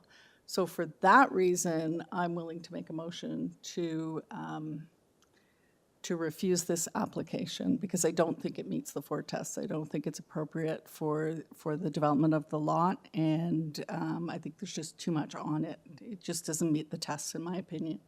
Okay, do I have a seconder? Second by Ms. Second. May I ask for? No, you may not. Can we have the WebEx muted? Thanks. Do I have a seconder by Ms. Martin? Okay, all in favor? Okay, opposed? One opposed, Ms. Sankar Peralta. The motion passes. The application is refused. Moving on, item number 18. Actually, I should ask staff and our members, do we need a 5 minutes at this time, or are we good? Oh, yes, let's push through to the 4 p.m. Okay. Item number 18, 110 HILLHURST Boulevard. The purpose of the application is a proposal for a new dwelling, one variance before us for floor space index. Submissions are material from the applicant, memo from Urban Forestry, as well as letters of concern from 106, 109, 112, 115, 118, and 119 HILLHURST Boulevard. And do we have the agent or applicant with us? Yes, sir. Ali Shakiri, 326 Shepherd Avenue East. Good afternoon. Welcome back. All right. So, Mr. Shakiri, can we get a brief presentation from you? Yes, before I start my presentation, I wish to mention that an error on the public hearing notice. It's not a major error, just the section number for the requested variance is missing a number 40.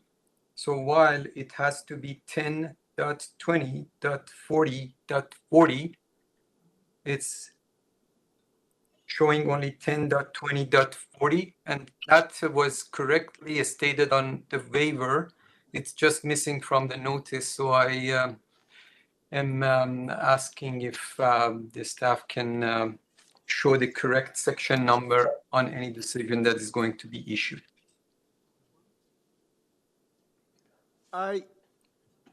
Perhaps I can let our Secretary Treasurer speak to that. We can note the correction on the decision if it's only a reference to the provision number. Very good. Okay. Does that answer your question? Yes, sir. Thank you very much. Okay. All right. If we can get the clock up. So this first page is showing the proposed house beside the 2 existing houses. The purpose of this graph was to show the building mass in relation to the 2 neighbors, which is basically corresponding to them, not any closer than them to the street, and on an average sort of line from the back side. If we go to the next graph, that is basically showing the mass on the third floor is set back from both sides. So it helps with the visual of the building, not looking too tall. While I have to mention that we are not asking for any height variance. This is in full compliance with the building height, wall height, and all the height regulations. The next page is basically showing an accurate depiction of the proposed house. Most of the houses in the neighborhood, the new houses, have 3 or 4 segments of the floor. Like there is a garage, there is a second floor, and another floor above it, and some of them another floor on top of that. This one has only 2 segments. It's the garage and just 1 floor above it. The 3rd floor is setting back, which is helping with the volume of the building, and the mass is very much in keeping with the neighbors, if not shorter than them. The next graph is showing like a typical kind of development in the area. Some of the new developments are actually having another floor above that, but comparing to that, I think I'm trying to show that this is a very, very sort of friendly proposal. And then the next graph, the next thing, there must be another page here, another page maybe missing here. No, actually, it's correct. So this is one of the then example of a normal kind of typical development in the areas. You see that garage. If it's the 1st level, then there is another 2nd, and then there is a 3rd level. Completely in keeping with the bylaw and then complies with the height and everything. But you know, we are like comparing to this, we are a lot shorter. The next page, please. And this is another example on the same neighborhood.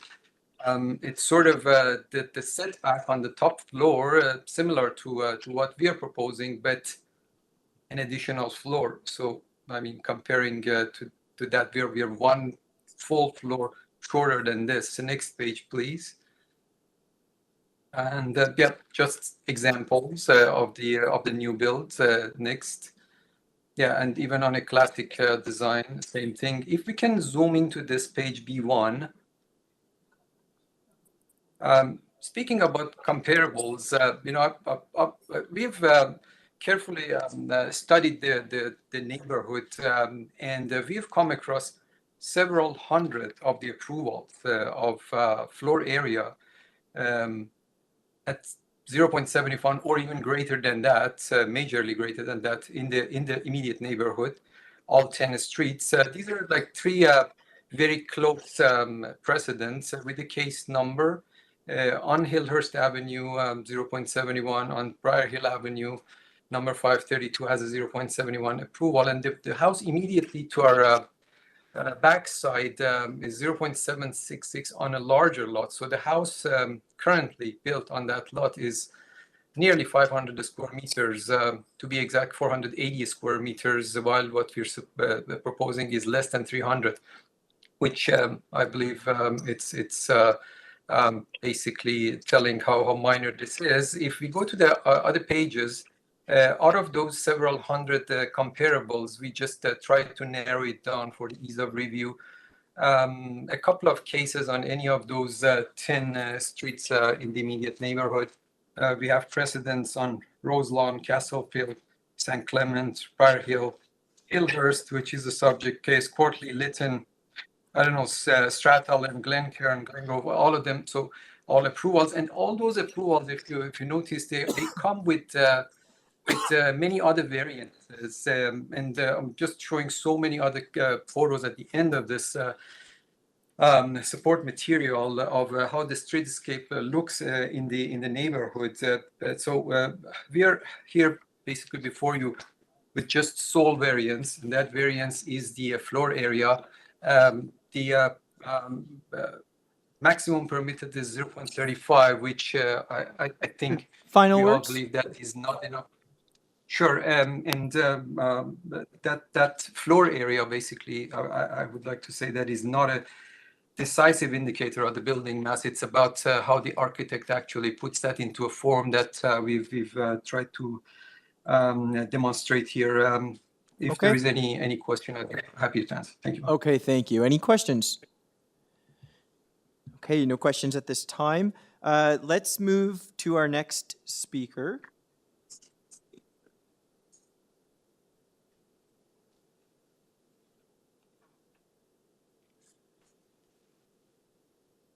Hello. Hello. Hi, Mr. Speaker. That's Anthony Batchelor. How are you? I'm well. Your address, sir? 112 Hillhurst. We're next door. Directly next door. Okay. I have the floor. Thank you. You do. And so, per the gentleman before me, we are dealing with a single variance, and it is the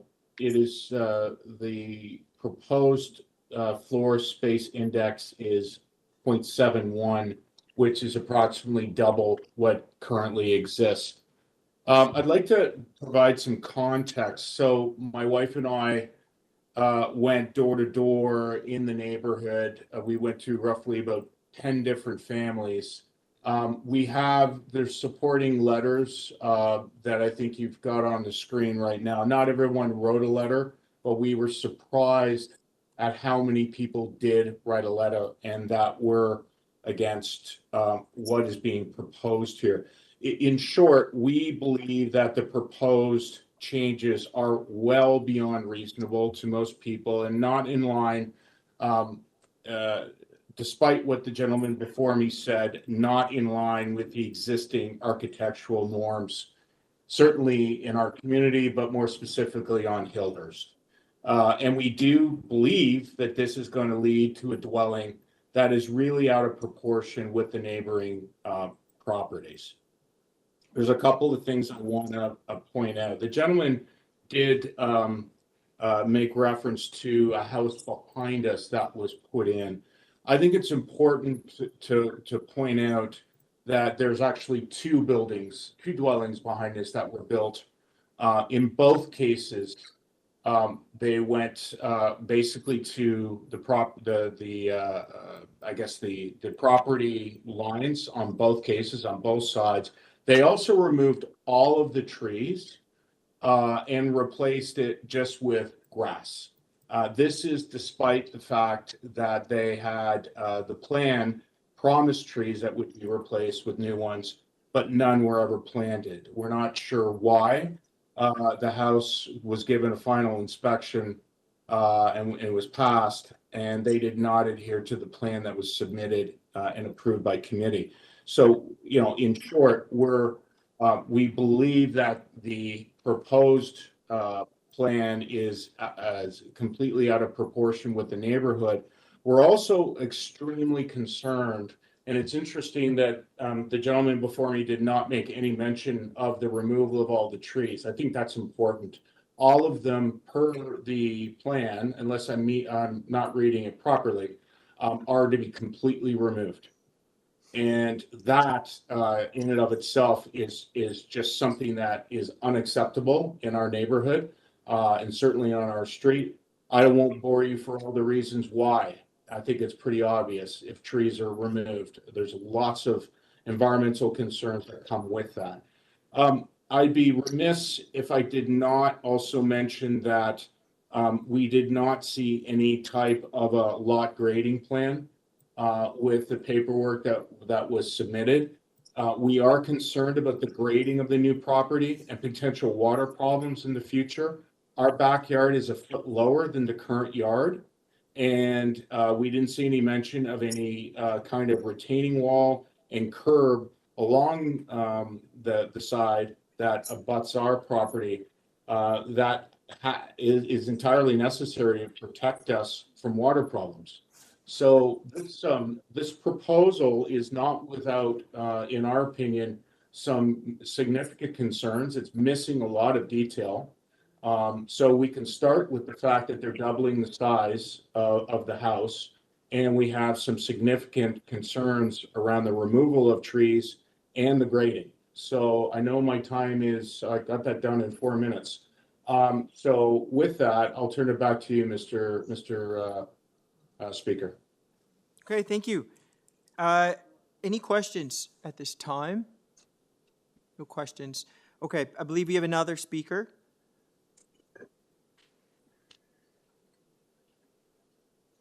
Mr. Smith at 108. Yeah, Mr. Chair, Mr. Smith is not present at this time, so we've tried to reach out, we've tried calling, we've tried emailing. Perhaps give us a moment, we can continue to try, but.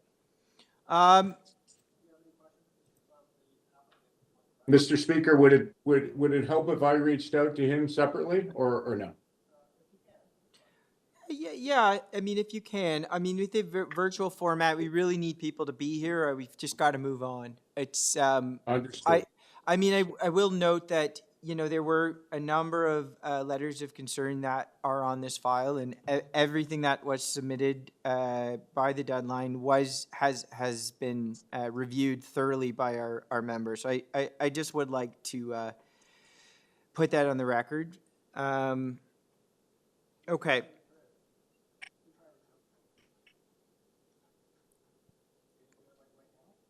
Yeah, I mean, if I'll, you know, we'll wait 30. I'll give about 30 seconds, but we really can't spare any more time. We're already behind schedule today. Understood. Let me just quickly give him a shout. I got his voicemail, so I think we should just move on then. Thank you. Okay, very good. I mean, okay. Let's bring the agent back, and I'd like to provide the agent an opportunity to respond only to those issues that were raised by the immediate neighbor. Sure, thank you. With regards to the trees, which I think was a large portion of Mr. Batchelor's comments, and that's the reason Mr. Smith, I think, is not here, because we have had a dialogue with him.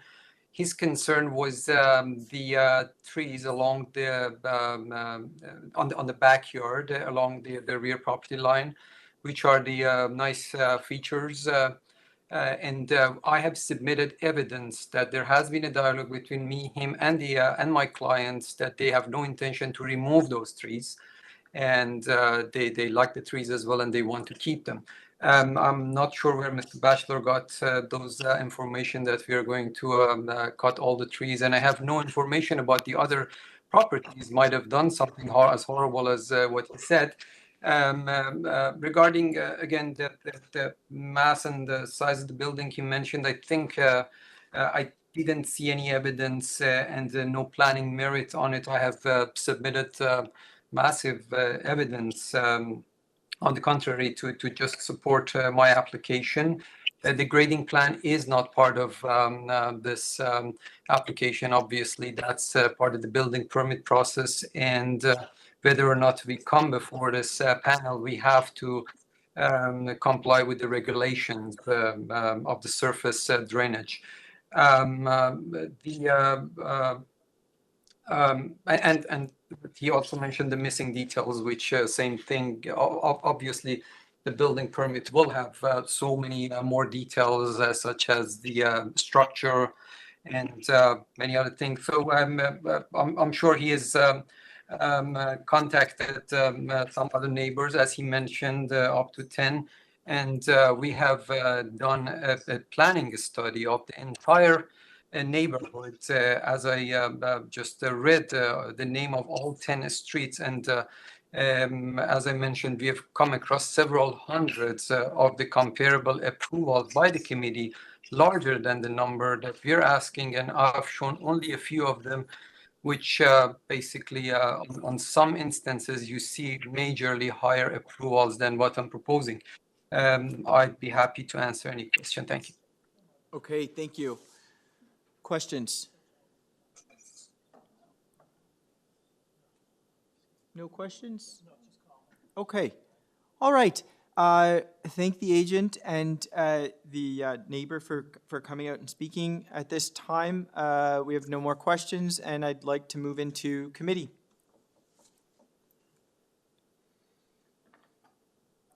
Through you, Mr. Chair, I'm just making a comment. I'm looking at the comparison that the agent is explaining to me. They are not in the immediate context. So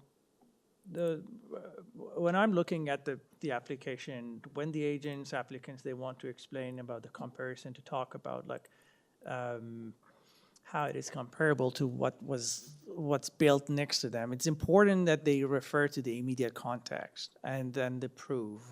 And it should be directing us to the correct evidence. I'm feeling like this is I don't feel comfortable with this comparison that the agent provided.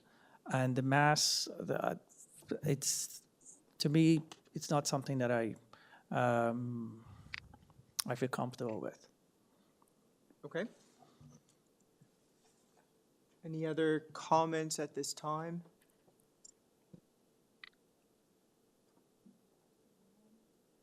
May I answer this? No. Yes. Staff, if I can ask just to mute those online during our committee, thank you. Yes. Miss. Sure, I didn't know if there was, did you want to make a motion? Or did you? Are we discussing? I think a brief discussion. It's, no. Yeah. Through you, Mr. Chair, I'm happy to share that. Well, I understand the neighborhood's concern about this application because it is one of the first sort of modern style looking houses on the street. There's one other down the street I noticed, but it is difficult to accept the change that comes with these things. But I think it's only one variance and it's the third floor is permitted. A two-story house could have the same height and meet the bylaw, so I don't think it's going to have a height impact on anybody. I believe that the third floor is sensitive to the neighborhood as it's set back and it's only to accommodate the primary bedroom. So I really don't have a big concern with it either. Also, there's no neighborhood association reports or anything that has actually been passed by council, and we can't really comment on design. So whether, it artistically fits with the neighborhood is really not our purview at this time. With one variance and, nothing that convinces me otherwise, I'm feeling supportive of it. So if no one else wants to, I can go ahead. Okay, I'll make a motion, Mr. Chair. I feel that given the debate that we've just had within committee and understanding what we're grappling with and also understanding the concerns of the neighbor, we have to put things in place for what's the parameters of this committee. And, with one variance that's on there that could seemingly be large, I am further persuaded by the arguments of the agent here today and feel pretty safe that this does meet the 4 tests. So I'll put forward a motion to approve this application and making it subject to forestry. Okay, do I have a second? Okay, second by Ms. Cass, and all in favor? Okay, opposed?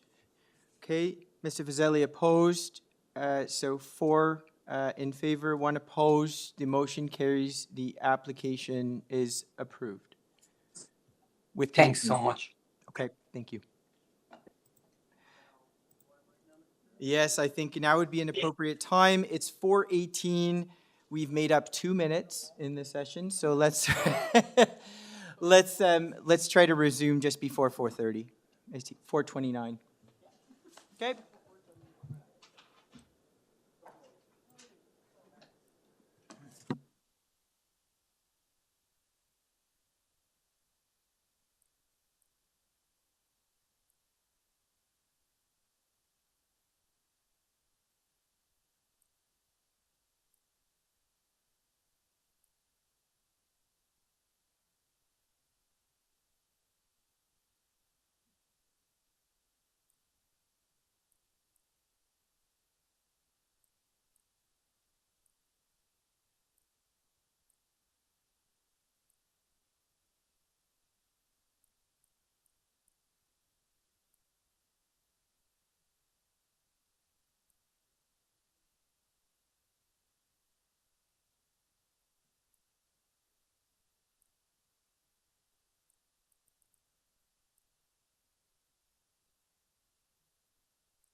Okay, welcome back, everybody. We are on item number 20, 14 Heathbridge Park. This is an application to Sorry, construct. Mr. Chair, before we start, can we do the 4 o'clock declaration of any conflict? Oh, yes, thank you. All right, so just going back a little bit, welcome back. We've got, believe we have a conflict for the afternoon, and we have a deferral request. Let's deal with the deferral first. Or so our conflict would be easier to deal with first. Ms. Martin, your conflict is for item number. My 28? conflict is number 28, 159 Fenn Avenue. Okay, and the reason for your conflict? I know some people in that neighborhood who are. Okay. You have a relationship to some of the sorry. person. Okay, fair enough. Relationship, yeah. No problem. Okay, so, and I believe we have one deferral request as well. So, Mr. Secretary Yeah, Treasurer. thank you, Mr. Chair. So when number 28 comes on, Ms. Martin can excuse herself. Okay. In terms of a deferral, we have one request right now. It's number 27, 10 Addington. All right. So item number 27, 10 Addington Avenue. This is the application is to construct a new detached dwelling. And we have a number of variances, including front porch setback, building length, variances for dormer wall height, number of stories, number of platforms at or above the second story, lot coverage, and building depth. We have material from the applicant, as well as a memo from Urban Forestry, and a letter of opposition from 11 Brentwood Avenue. Do we have the agent with us? Mr. Ramirez? Yes, hi, it's John. Mr. Ramirez, you're requesting a deferral. Oh, sorry, your address first.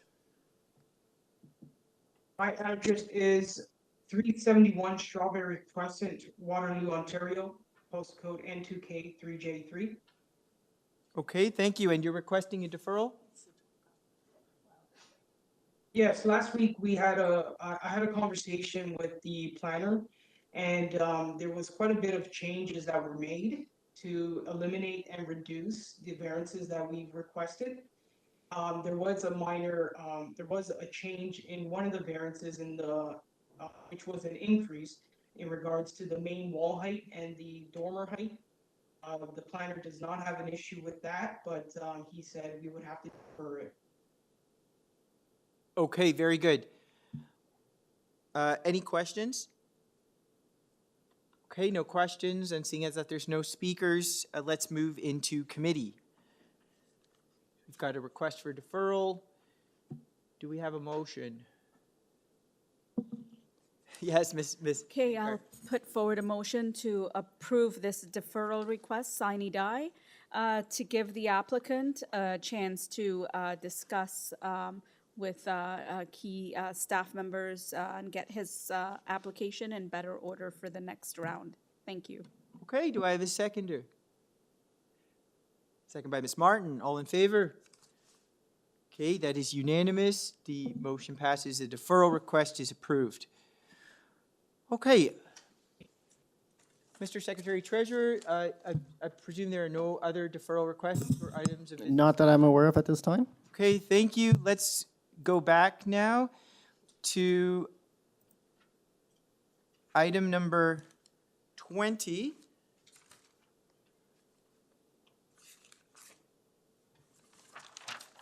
(14 Heathbridge Park). The purpose of the application is to construct a one-story addition to the rear of the existing dwelling. We've got some variances before us for lot coverage, building length, FSI, rear yard setback, and east side yard setback. On file, I have material from the applicant, staff report from community planning, as well as a letter of opposition from 433 Heath Street East. Do we have the agent with us? Sure. Hi there. Hi, just one moment. Yes.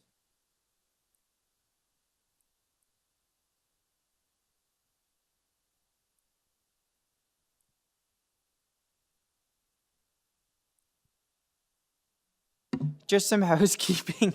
So yeah, item 19 was deferred. Okay. We've got the agent with us. Welcome. Your name. Thank you. Your name and address, sir? My name is Fabian Rico from 199 South Kingsway. Okay. And I see we've got you as the only registered speaker to this item.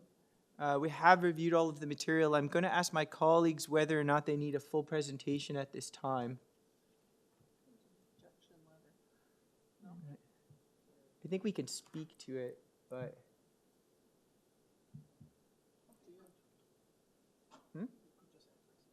Yeah. Okay. It doesn't appear we need a full presentation. A couple of words, if you'd like. And if we have any questions, we will ask. But I will note that we have received all of the material and we have reviewed everything in advance. Thank you. I just wanted to note that as described in variance number 1, the proposed lot coverage is 44.56%. But please note that a framed pergola that is open on all sides accounts for 4% of that. Okay. I also, if you don't mind sharing the presentation material, I just want to speak to the street view.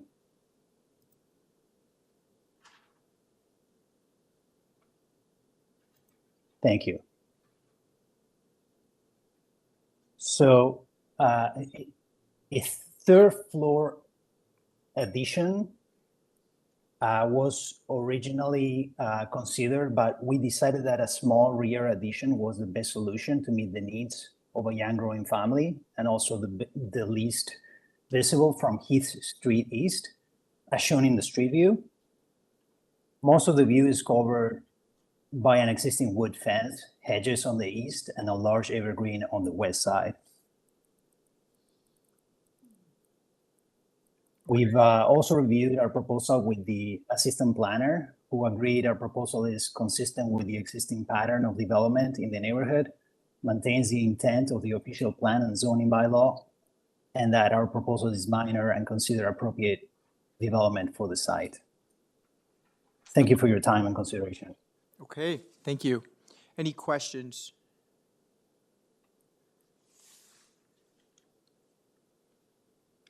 No questions. Okay.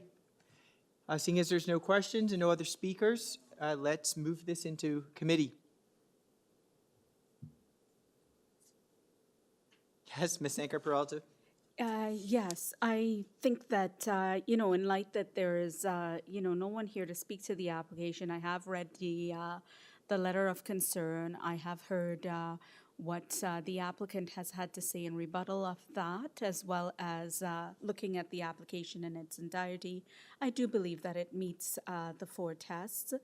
So I'll put forward a motion to approve this application, and I'll make it subject to the May 2nd staff report, that the following condition be imposed, and that's that the building length and rear yard setback be developed substantially in accordance with the site plan drawing attached to the report. That's my motion. Thank you. Thank you. And do I have a seconder?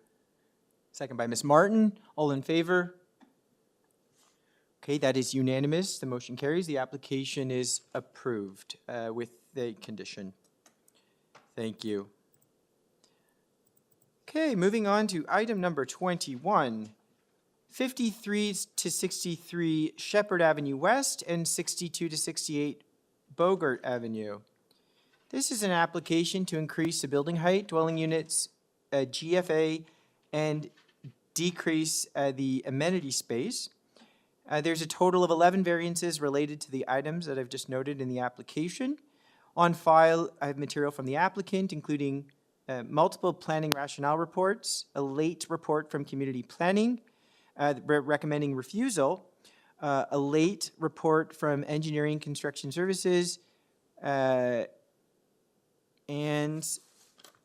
that is that's what I have on file. Do we have the agent here with us? You do, Mr. Chair. My name is Michael Goldberg. I am a planning consultant from Goldberg Group, representing the applicant.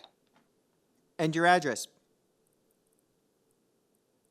Goldberg Group, 2098 Avenue Road, Toronto, M5M 4A8. Okay. And sir, you are aware of the staff reports that came in on this item? I am certainly aware of the community planning report. I am not aware of the ECS report. When you were considering deferrals or adjournments, clearly some of the communications of earlier today from community planning had not, and it was to community planning, to Mr. Simon Lamb and to Olivia Antonell, obviously did not get through to you, but both planning and the applicant are requesting a deferral request, not sine die, but to the next cycle. And the reason for the deferral request, members of the committee, is that, first of all, I think the chair acknowledged that we received the community planning report about 24 hours ago. I think there's an acknowledgement, there's concerns, acknowledgement from both community planning and ourselves that there's concerns with the recommendations that are being put forward to you, and we want to have an ongoing discussion with community planning about those recommendations. There's concern, I have a concern about the staff report that's before you because it's incomplete in terms of providing official plan information to you for you to be able to make an informed decision. And lastly, there was a complication on this file that, notwithstanding the OLT approving this in 2022, the bylaw numbers only got assigned to this file last week. So there's nothing wrong with the variances that are shown in the public hearing notice, but in assigning the bylaw numbers, some of the section numbers have been moderately changed. And while this may not in and of itself cause a reason for a deferral, I would say that if the committee in their wisdom would accept the deferral, this would be an opportunity to correctly reissue a notice with the right section numbers arising from the clerk assigning a number last week. Okay, very good, very good. Mr.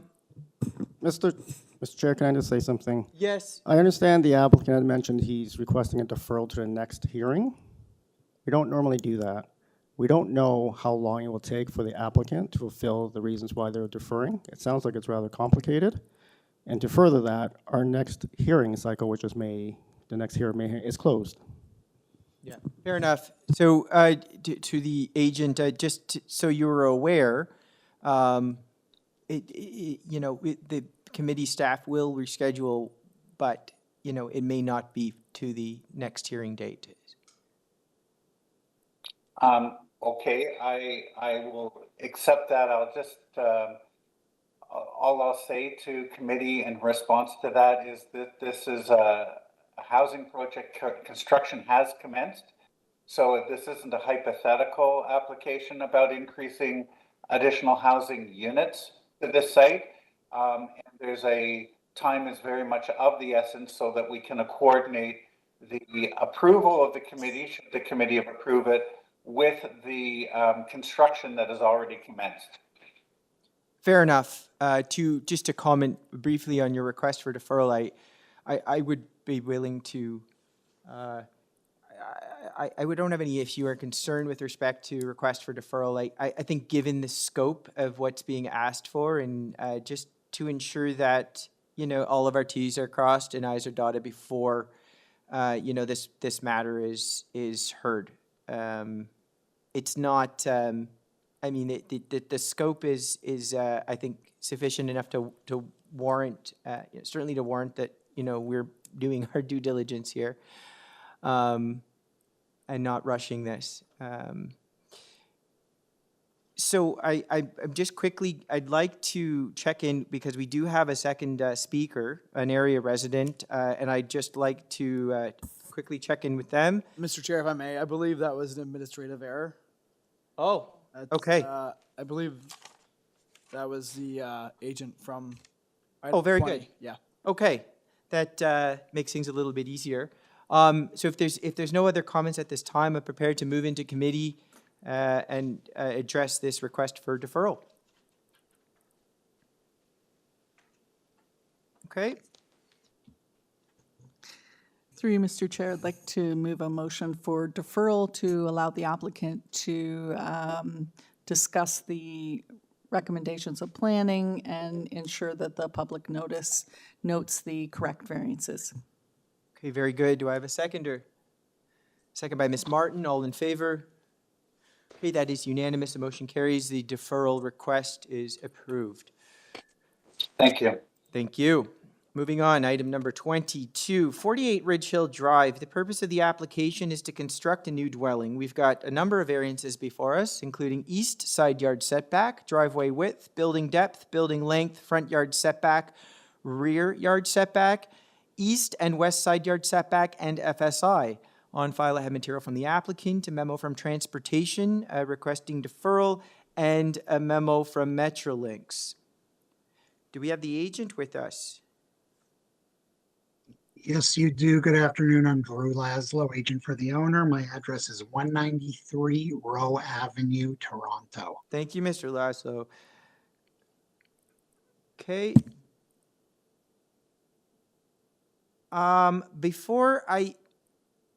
Perhaps maybe we could just deal with the Transportation has issued a memo recommending deferral. Perhaps you can just speak to that briefly. Yes, they're requesting deferral, but in essence, what they're requesting is really just additional information. Right. So the actual reason for the deferral, not 100% sure. Well, I mean, I guess I am sure it is to get information over to them. They don't really hint that they have any sort of issue. They're really just looking for this additional information. Having to do a driveway width, just specifically referring to the driveway. Very good. And have you had an opportunity to speak with staff since that report was issued? No, actually, I was planning, funny enough, you should bring that up and kind of put focus on this. I was actually planning to withdraw or eliminate variance number 2. Just really to kind of make things a bit easier and uncomplicate everything. And that would make this staff report or this transportation report moot. Fair enough. I mean, if you think that, to help expedite things, if that's something that you feel comfortable eliminating, we can review it as an amended application. So my next question to you is, would you like to amend the variances that are on the public notice? Yes, please. Okay, and if you can just take us through the number of the variance and what is being changed, that would be helpful. Yes, and all variances are to remain the same. Just variance number 2 I'd like to get that eliminated, please. Okay, so we remove variance number 2. Okay, that said, I had Transportation's comments as a sort of thing to address as a concern of mine. I'm going to ask my colleagues if they have any other questions or if they require a full presentation on this item. Okay, it doesn't appear so. So we've read the material, and it doesn't appear we need any further information at this time. I will provide you the opportunity should you wish to add any further comments. Otherwise, we are prepared to move into committee. Very brief comment, just referring to variances numbers 3, 4, and 7. Just so the committee knows, those are entirely technical, and they are only required because we are excavating under our rear deck. If we were not doing that, we would not need those variances as everything would conform. Okay, very good.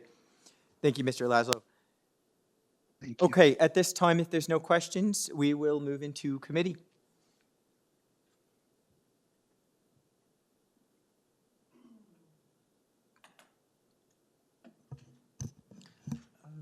Through you, Mr. Chair. I think the applicant, by removing the variance number 2, that would satisfy, like, make it easier for the transportation report, like, concerns. So for that, I think the rest of the variances, in my opinion, are minor. And I like to, and maintains the intention of the OP and the zoning bylaw and appropriate development. So I like to make a motion to approve this application as amended. Okay, do I have a seconder? Okay, a second by, thank you, Ms. Sankar. I have a second, all in favor? Okay, it is unanimous. The motion carries. The application as amended is approved. Okay, Thank you very much. thank you.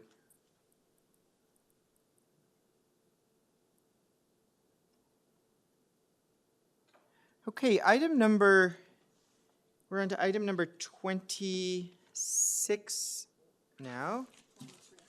Oh, thank you. Yes, item number 23, getting ahead of myself.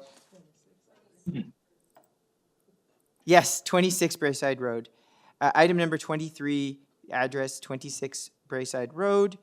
The purpose of the application is to construct a new detached 2-story dwelling and to demolish the existing garage in the rear yard. We've got a number of variances, including FSI, actually 2 variances, FSI and side exterior main wall height, as well in terms of submission, we've got material from the applicant and a memorandum from Urban Forestry. Do we have the agent with us? Yes, it's coming out here. Okay, and can you just state your name and address for us? Sure. My name is Kamyar Kozine, and the address is 2151 West Glencourt, Vienna, Virginia 22182. Okay.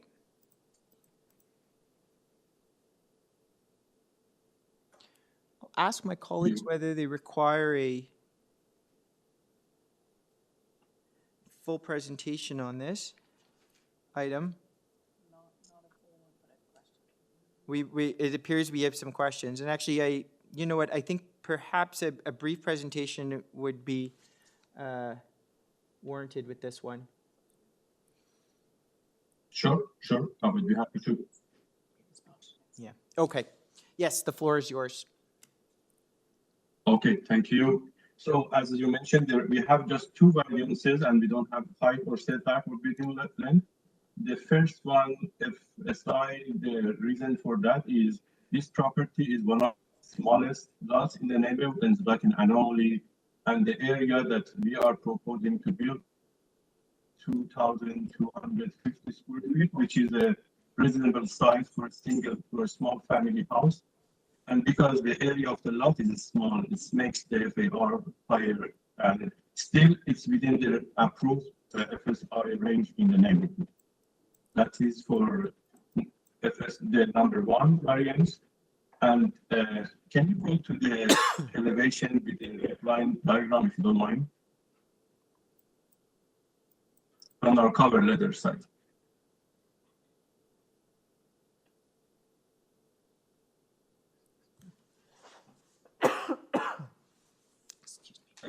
So it's on our cover letter that we sent with our application. Yes, thank you so much. I appreciate that. We're pulling up the cover letter. Show us the diagram. So yes, so the second variance is the height, and the permitted height for this property is 11 meters, and our proposed height is 9.35, which is very lower than 1.65 meter below requirements. The reason for this variance is we are making a flat roof. That's why we are requesting this variance on two sides. And if you look at the diagram, if we build the red line, it would be very higher building than what it is right now. And in terms of that variance, we communicated and approached both adjacent neighbors, and they didn't provide the letters of support, but they have no complaint and no issue with this design. Okay, sorry, just a clarifying question. Did you submit that the as of right on a flat roof is 11 meters? Is that what I heard? No, I was saying that the permitted height is 11 meters, and then as you see on the diagram, if we go with the slope roof with a peak, and no, yes, with the peak. He clarified. I think just to Okay, thank you. Yeah, we've got that matter clarified. Thank you for that clarification. And we don't have setback requirements. Okay. So to summarize, the staff are in support, and we believe that the requested variants are quite minor in nature and satisfy the four tests of the Planning Act. Okay, thank you. Happy to respond to any questions. Okay, any other questions at this time? Okay, believe we have another speaker. Ms. Zhang from 30 Braeside Road.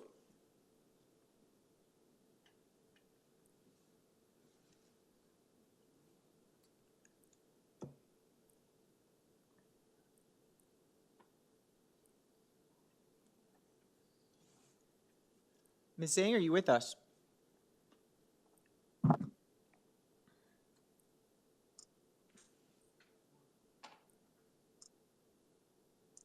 No luck?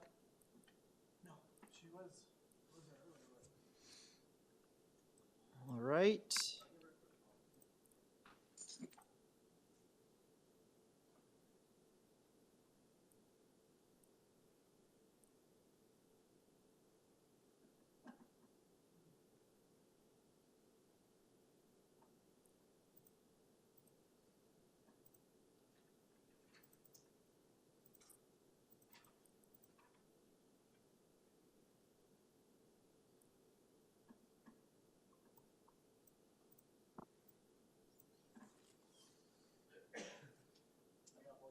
All right, we can't say we didn't try. Okay, so I guess we don't have any questions at this time. I guess we thought we were going to hear from area resident, but they're not with us, so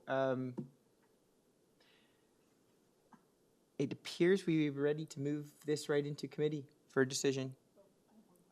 We do have a question.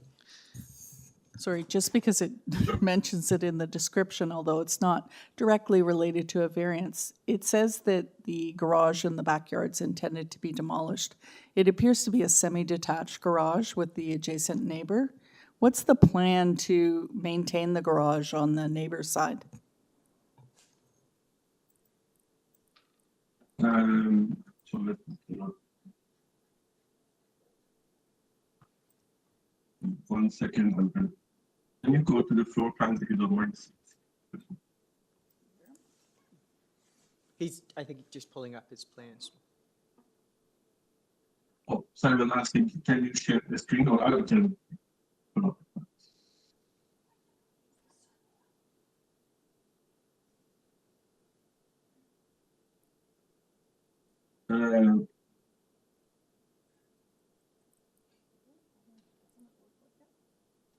What does?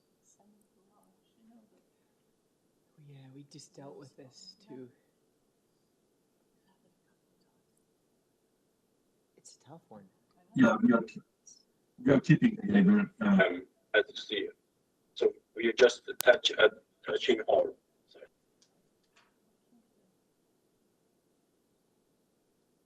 Sorry, did you hear me?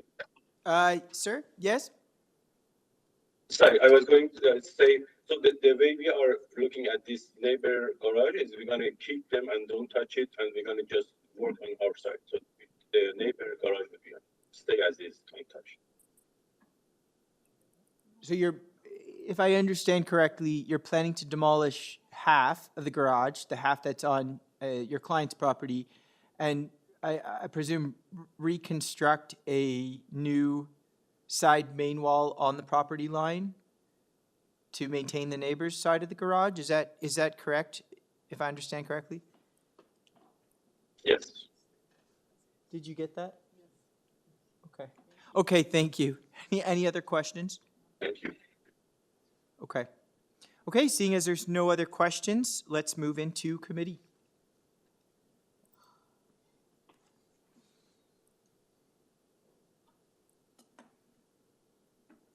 Yes, Ms. Sankar-Peralta. No problem. Mr. Chair, through you, looking at this application and there being no one really to speak to it, I do believe that, in my eyes, it meets the 4 tests with just a couple of variances that were well explained. And so as a result, I'm going to put forward a motion to approve this application, and I'm going to make it subject to forestry. Thank you. Okay, do I have a seconder? Second by Ms. Martin. All in favor? Okay, is unanimous. The motion carries. The application is approved. Thank you so much, everyone.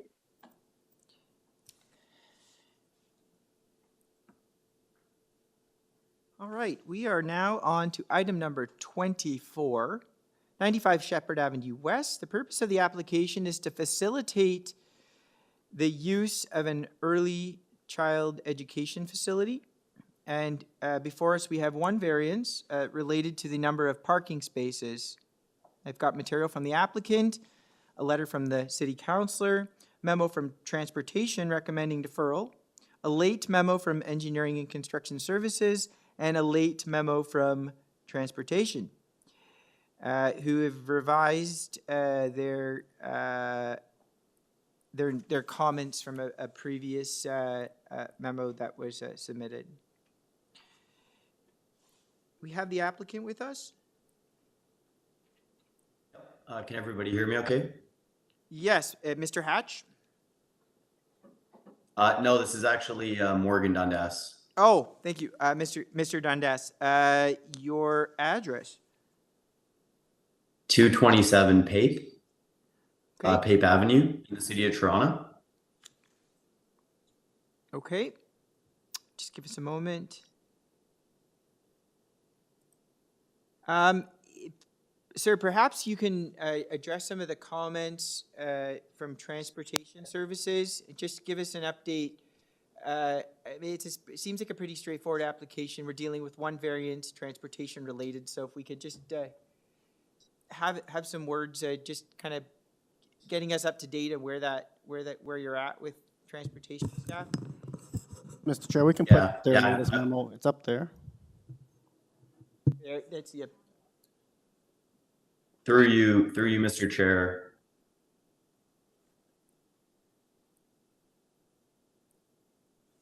Yes? Yeah, through you, Mr. Chair, I'd be happy to just provide a quick detailed timeline explaining the change in opinion of transportation services as a result of our submitted parking justification study, if that would clarify things. Yeah, I think I just, in reviewing the file, I have in my notes that transportation staff appear to be satisfied now. They are. So, and just to give you some quick background. So it took us a little bit of time to put together the parking justification study. And that was a result of our transportation engineer actually falling ill and being in the hospital. And so we made transportation staff aware of that after the fact. They've changed their opinion, and that's as a result of our parking justification study that was submitted. And I'll remind you, before the deadline. It's just unfortunate that the original transportation memo was submitted last Thursday, So they had already prepared it. Unfortunately, they hadn't seen the parking justification study, but they have now changed their opinion. They support our report, our parking justification study, and they're on board. Wonderful, wonderful. Glad to see that. And I thank you for working with staff last minute to get all of this prepared for the hearing today. It is certainly No, helpful to our committee. happy to work with staff. Thank you, thank you. Are there any questions at this time?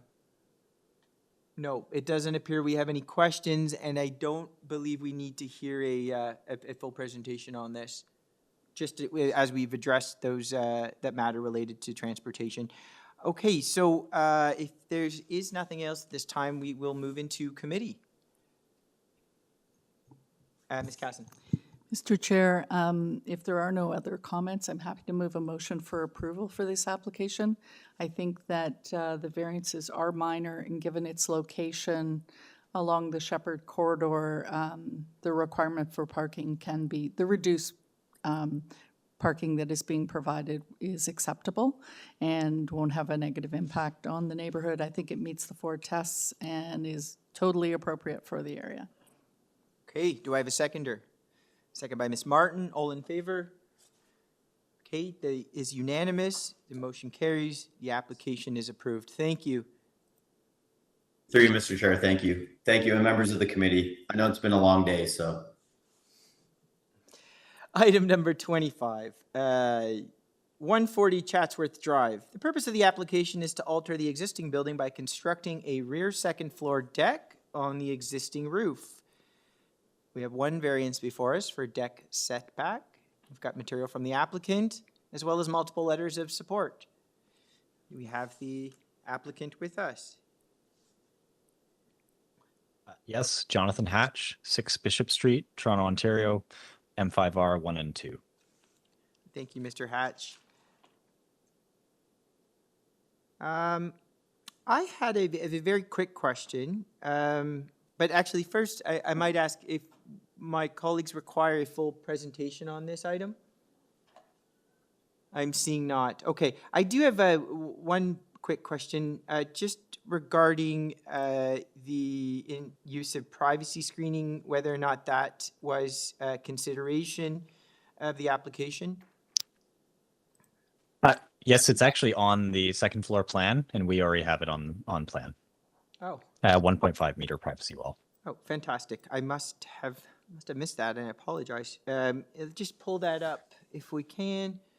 It's proposed on the east elevation. Okay. And the second floor plan. Yes. Yes, it is. Very good. Okay. Are there any questions at this time? Okay. Thank you, sir. We will take this item into committee now for a decision. Ms. Sanka Peralta. Oh, Miss Martin. She's been beating you to it all day, so. I know.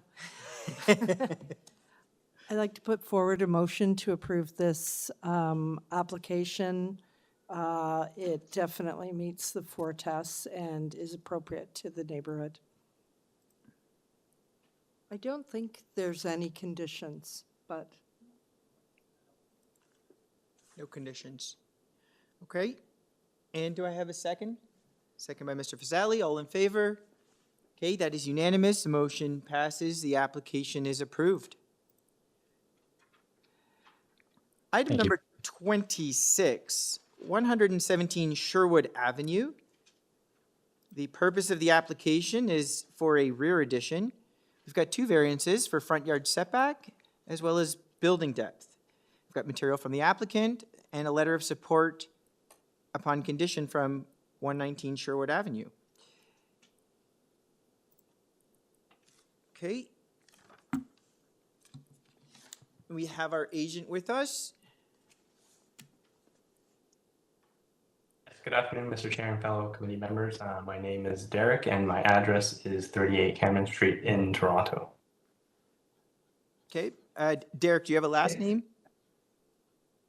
Derek Lai, L-A-I. Thank you. Just give us a moment here.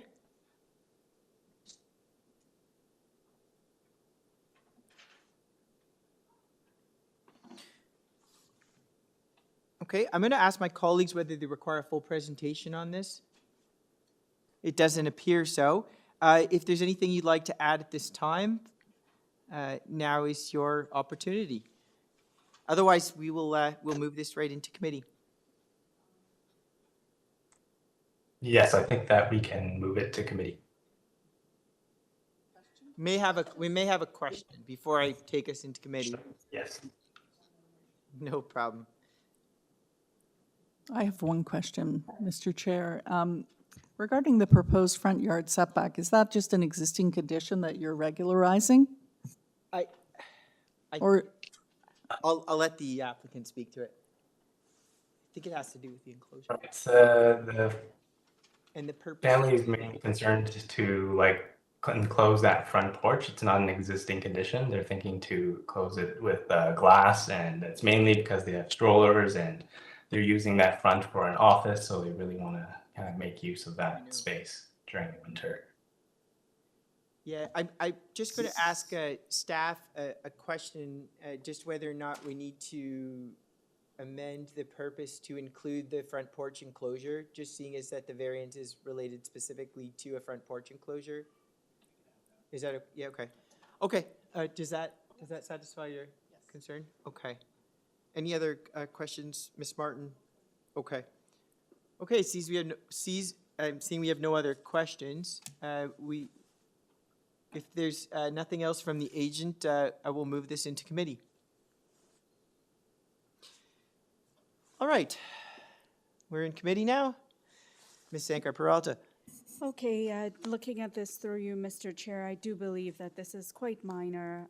The two variances and the application itself is pretty self-explanatory, and I believe it meets the 4 tests, and as such, I'll put forward a motion to approve this application as is. Is there a seconder to that motion? Ms. Casson? And all in favor? Okay, unanimous. The motion carries. The application is approved. Great, thank you so much. Item number 27 was deferred, so we're moving on to item number 28. Ms. Martin, you're going to step out for this item, and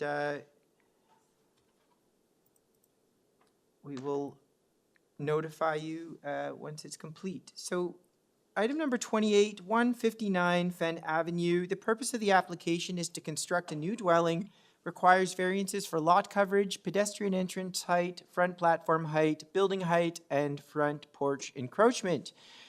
On file, I have material from the applicant and a staff report from community planning with recommendations for modifications. Do we have the agent with us? Yes, sir. Hello, Mr. Chair. Ali Shokeri, Welcome. 326 Shepherd Avenue East, for the record. Welcome back. And actually, I just want to confirm we have another speaker, but I'm not sure. Are they an area resident or a neighbor? Right. If I may, Mr. Chair. Yes, please. Yeah, Elizabeth is not present. Ah, okay. Very good. So we only have one speaker on this item. Okay, so let's go back to the agent. Sir, you are aware of the report from community planning. I should ask, are you planning on making any modifications to the application today? Yes, sir. The planning is advised that we improve the front yard setback from 7.6 to 8 meters. That's that's variance number 2, right? On the public, we're just at the public notice now. Yes, sir. That's the variance number 2. Instead of 7.62, they have asked us to improve it to 8 meters. We accepted that. And also that would affect the last variance number 6, which is going to decrease the projection of the front porch to 3. Let me just check with the site plan. If you can display the first page of my support material, it's stated there. I think it's 3.5. Yeah, 3.52. Very good. My apology for that. And the site plan before you has those changes applied to, so we actually accepted the comment from the planning and make the modification. Very good. So we're in alignment with planning staff now with their recommendations? Yes, sir. Okay.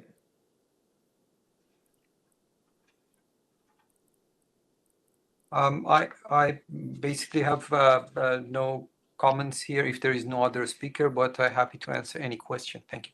I appreciate that. Thank you very much. I'm going to look to my colleagues if they have any questions on this item. Through you, Mr. Chair. Question regarding the proposed height variance of the 10.68. You have a drawing in your supporting materials showing it looks like the bulk of the house is 10 meters? Is that correct? That's correct. Yes, that's correct. It's only the tip of the front portion of the building that's depicted on page, I think A4, A5, sorry. Yeah, that highlighted area, that yellow area on the front side of the building is the only portion of the building which is basically articulating the type of architecture we're proposing. The rest of the house will stay in compliance as I shown that 10 meter of height for the remainder of the house. So you would not object to us tying that variance to the elevation drawings, I guess the side elevation drawings? Absolutely no objection, by all means. Thank you. Okay, very good. Any other questions? Okay, there's no other questions. Prepared to move this into committee at this time.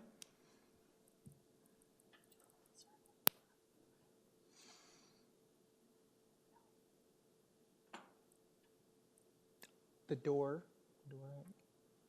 No, but I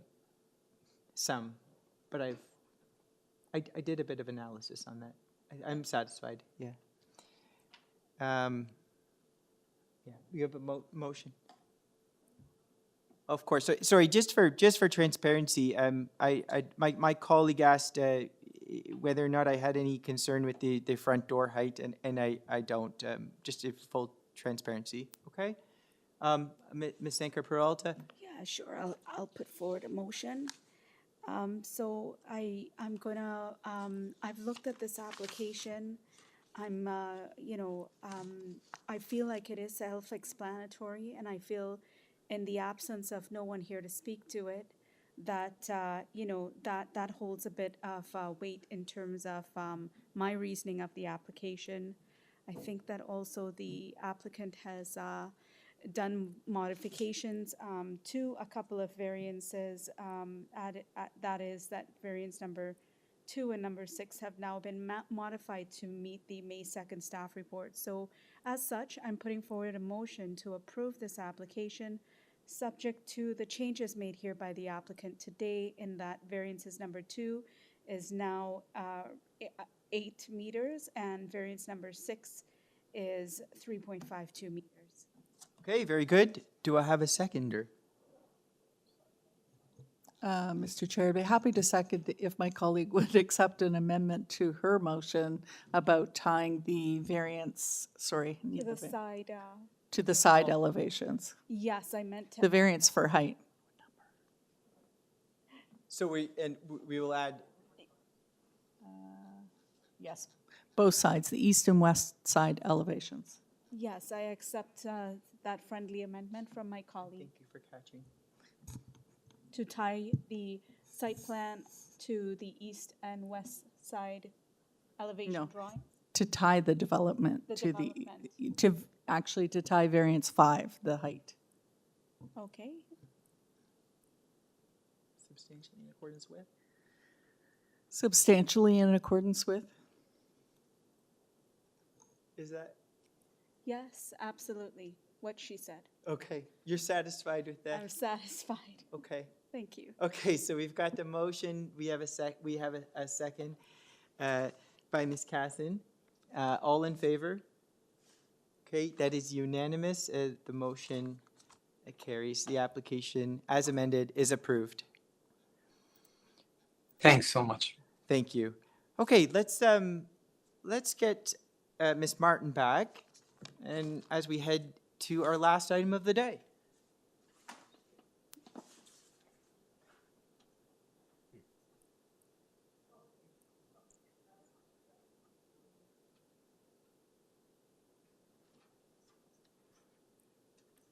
All right.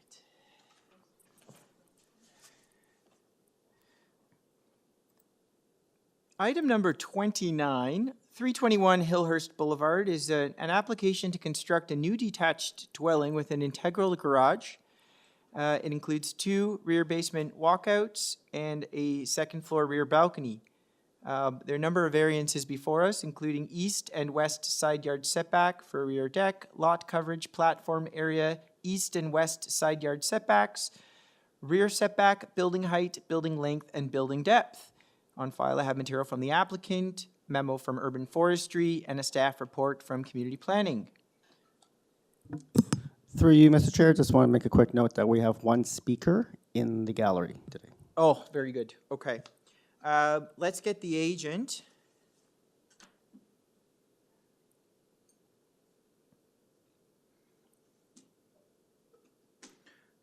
You have Ms. McKenzie? It's Tay Rook, sir. I'm the planner for the owners of the property at 321 HILLHURST Boulevard. Oh, I see. Okay, so just to confirm, Ms. McKenzie will not be speaking today. I note that she was a former agent. Correct. She's the architect on the file, but I am representing the owners for this Very for good. the purpose of the presentation. Okay, thank you very much, sir. So the floor is yours. Let's get the clock up and brief presentation. Sure, sir. Thank you. Before we begin, there are some modifications and deletions of some variances.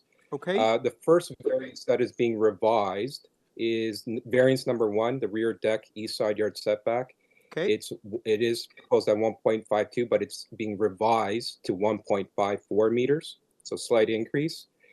Variance number 2 is now being deleted, which is related to the rear deck west side yard setback. And then the final revision is to variance number 5, the east side yard setback is now increased from 1.22 to 1.54 meters. Okay, very good. Thank you very much for that. Okay, as staff, we could get the clock up, and the floor is yours, sir. Sure, sir. The first slide that's before you today is the area context map that's been highlighted in green, and those properties represent those properties that are greater than 35% in terms of lot coverage. And what you find is that on the immediate block adjacent to the subject site and the surrounding properties, there are numerous examples of lot coverages beyond 35% and similar to what is being proposed on the subject site. If you go to the next slide, which is the map area context map that's been highlighted in purple, this relates to side yard setbacks in the area. Existing homes, so what I'll call original homes and also newer developments. What you find here is that majority of the homes in the area do not comply with the side yard setbacks of 1.8 meters.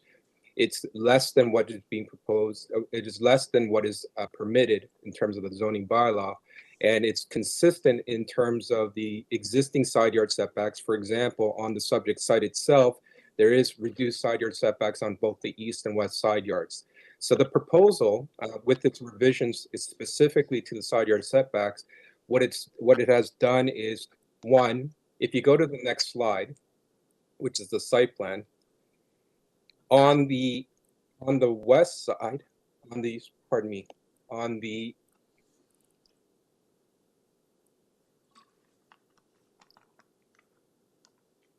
on the east side, the side yard setback is 1.54, and you'll note that there is an existing dwelling that's been outlined in red. So on the west side, which is to the right on the site plan, there is the existing side yard setback is less than 1.2 meters, 1.22 meters, what is being proposed. And what we're doing along that west particular side is maintaining the existing, similar to the existing side yard setback along that edge. In addition to the 1.54 meters, which is the left, we're maintaining a consistent side yard setback, and this in no way is inconsistent with the existing context or developed area of the proposed dwellings in the area. What you also find is that there's also variances related to building length and building depth. And what that relates to specifically at 21.56 meters is because there's a deck proposed at the rear, and underneath the deck it's excavated. And if you go to the 5th slide, you'll see that there's a side elevation which shows the next slide, please. If the highlighted area in green, that's the basement of the proposed dwelling, and it extends all the way to underneath the proposed deck. And as a result of that, that creates, from a technicality perspective, from a zoning perspective, that 21.56 number, which you see at the bottom. The house itself, the front wall to that one-story bump out is 19.28 meters. And once again, this has been set back, and it is a one-story element just at the rear, and it is a one-story bump out. But the majority of the house itself, from the sidewalls to from the east side wall to the west side wall and front and back, the majority of the house itself is 17.29 meters, which is slightly larger than the 17-meter mark. However, the 0.29 meters I would submit to committee is somewhat indiscernible. And the 19.28 building length, as a result of that one-story bump out, is more than compatible with the existing context of the neighborhood and has been approved in the area. Once again, that 21.56 number is very technical in nature, and it's only because the deck has been excavated below. If the deck hadn't been excavated below with the basement, that variance would not exist, and the variance would actually be for 19.28 for the one-story bump out, and it would look exactly the same.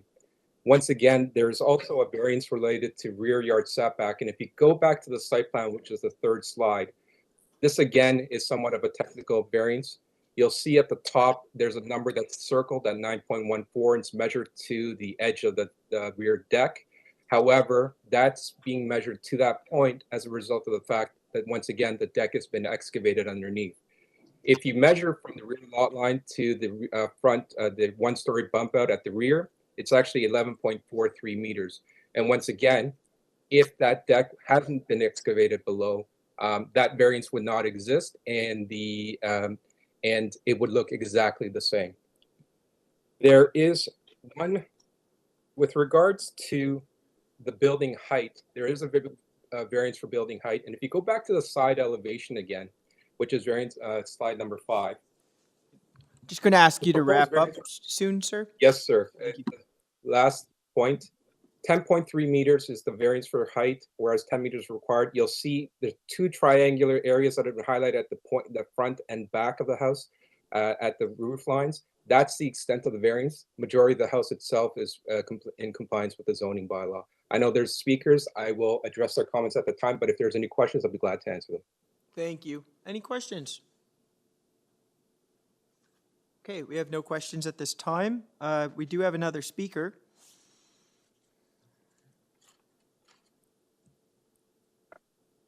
Hello? Hello. My name is Jeffrey Ehrlich. I live at 323 HILLHURST Boulevard. Welcome.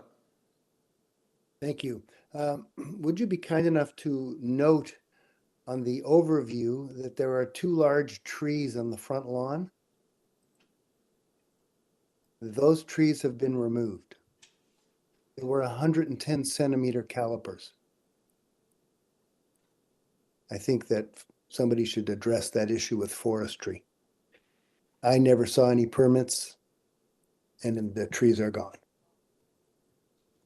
My issues are that I think that the square footage requested is dramatically over bylaw and much not in character of the street. There were 4 new builds within 3 lots of this property. All were built within bylaw. All. The setbacks that were noted by the previous speaker were mostly on old builds, not new. And the new builds that have been done on the block are all within the existing bylaw today. No variances were requested for any of those builds, and none were granted, of course. The setback, the backyard is huge, and it's going to be minuscule. The shadows that it will produce on my property are significant, and I think it will change the character and value of my property. I think that's mostly what I have to say, that I am not pleased with the size of this house. It's gigantic on all, it exceeds bylaw on all dimensions. And I think that is a serious issue for this particular block. Thank you very much for your time. Okay, thank you. Any questions for the speaker? Okay. Yes. No? Okay. Okay, and if I'm not mistaken, that is all of our speakers on this item. We do have someone in person. I apologize. Please come down to the podium and state your name and address for us.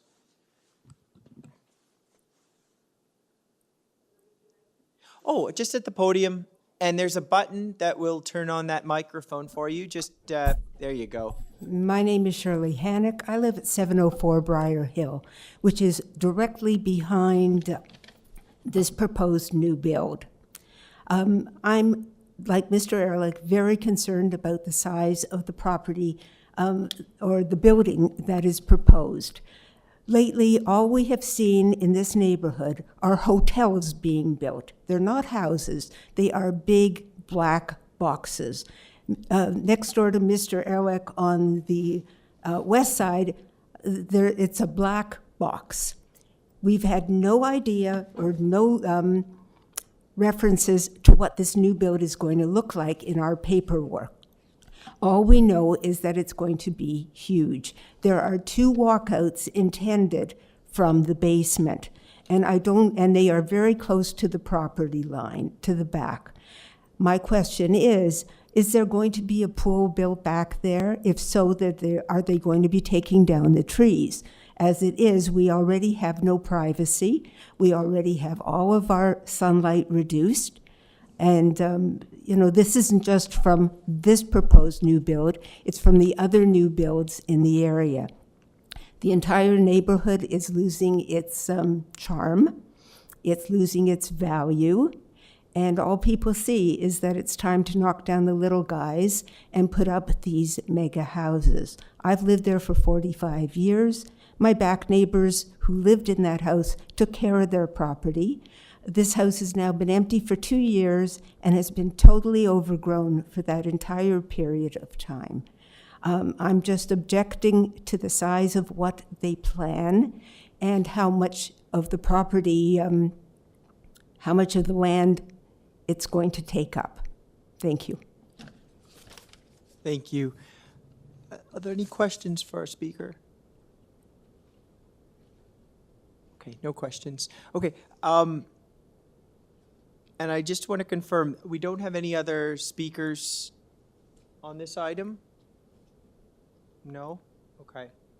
All right, let's bring the agent back.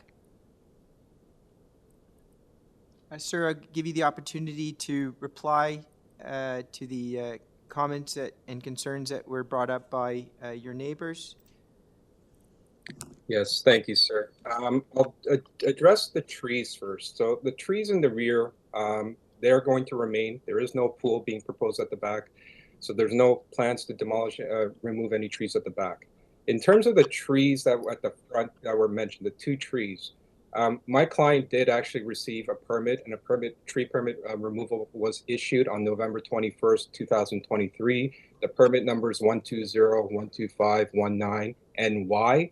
It was for the Colorado blue spruce. The other tree, which was a birch, was deemed too small and a permit not being required. So my client did go through the appropriate processes to obtain the permits to remove those trees. In addition to that, you'll note that Forestry Department has provided comments.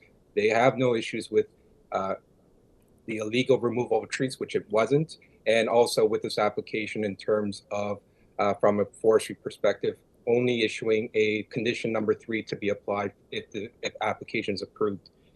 With regards to the shadow concern that was brought up, once again, if you go back to that slide that's up before you, the 10.3 meter variance is related to those two triangular small points at the front and the rear of that peak roof, and the remainder of the house itself is in compliance with the zoning bylaw.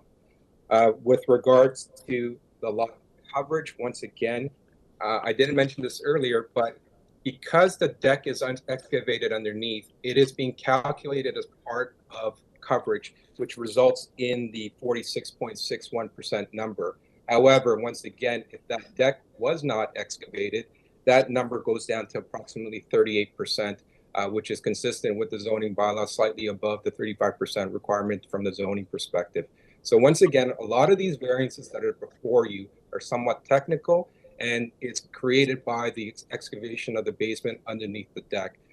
With regards to the side yard setback, I believe the second map, the area context map that I provided to you, those properties are highlighted in purple, indicate that this area, whether it's original homes or new builds, the side yard setbacks is one in which the established character of the neighborhood is ones with reduced side yards below the bylaw standards, consistent with what the proposed dwelling is proposed on this particular site. You'll note on the west side yard, the side yard setback is consistent with what's existing. In addition to the east side yard is also consistent with what's existing on the area. And by no means is this a overdevelopment of the site. A lot of the numbers that are being produced by this is very technical in nature, and it is a building in its majority that is consistent with one of the neighbors at 319 in terms of building length. And from a massing perspective, once again, 2 points, very small points in terms of height that is in excess of the 10-meter mark. And once again, this is a meritorious application. It warrants the approval of committee, support of committee. And those are my submissions. If you have any other questions, I'd be glad to answer them.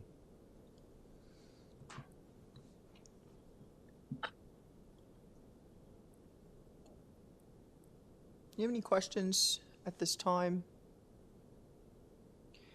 I had one question with respect to the lot coverage variance. In your planning rationale material, you've highlighted properties that exceed the 35%, but what's actually being requested is, I mean, it's not a, I wouldn't consider it certainly quantitatively, it's certainly not a few percent over 35%. You know, it's a pretty substantial increase to the lot coverage. Do you have any, precedent to support lot coverage, not just over 35%, but anything that is, at least from a quantitative standpoint, close to a 46 or 47% coverage? Sir, once again, the closest to would be approximately 42% in the area. That would probably be the highest range, similar in terms of above 40%. However, once again, that coverage variance is being dictated by the fact that the deck is excavated below. It would look, if it wasn't, it would look exactly the same because it's below ground. The coverage number would not be calculated, including the deck, and that number drops down to 38%. So once again, it's a very technical aspect. So it's not a building. It's so that additional, 8%, which results in the 46%, isn't a building mass that's above ground. It's basically, it's calculating the part of the deck that's basically at grade. That's all it is.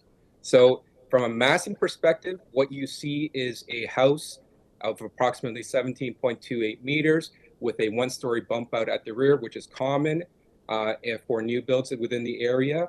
But these numbers that you see before you in terms of the list of variances, in terms of building length at 21.56, and also the lot coverage, is all being predicated by the fact that the basement has been excavated below the deck. If it wasn't, those numbers come down dramatically. And once again, those numbers, the additional numbers, or the 46% doesn't represent in totality a building that's above grade. It represents the portion of the building that's below grade, which would not be impactful to adjacent neighbors from a visual or from a massing perspective, because this deck is pretty much at grade. It's approximately 3 steps above grade. Yeah, so the impact is. Okay, thank you. Any questions? Well, Ms. I Martin? have a question. Of course, yes. So, you're saying that the proposed covered deck is really not impacting the depth of the property, but I have concerns with it because because it's a covered deck, there's no reason why you can't put up a curtain or some sort of temporary barrier across to provide privacy for yourselves. And that does become a bit of a wall and will create that, extra, to me, it is part of the depth. You can't say it's not because it's covered, and you can provide a barrier across there that would block views and also create less privacy. The other concern I have is the second story balcony. The permitted is 4 meters, 4 square meters, and you've proposed 12 square meters. Can you just comment on that? Why you've gone so much over what is permitted for the second floor balcony? So to address your first point, through you, Mr. Chair, with regards to the rear deck, once again, if the deck was not excavated below, it would look exactly the same and you wouldn't have the coverage requirement. It would get reduced down to 38%, and the length and depth variance would be measured to the one-story bump out at 19.28 as per that side elevation. With regards to the second story deck, we could eliminate that variance and have it reduced down to 4 square meters, which is the bylaw standard. So we have no issues with that. But once again, as to relates to the length and depth variance, it's all created because of the fact that it's excavated below.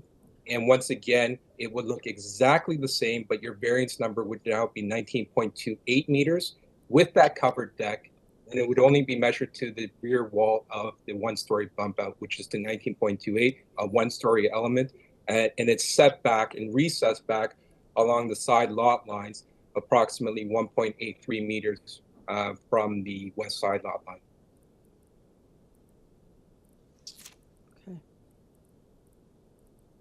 Does that satisfy your question, Ms. Martin? Sort of. Okay. Are there any other questions for the agent? Okay. Okay. It looks like we're ready to move into committee on this.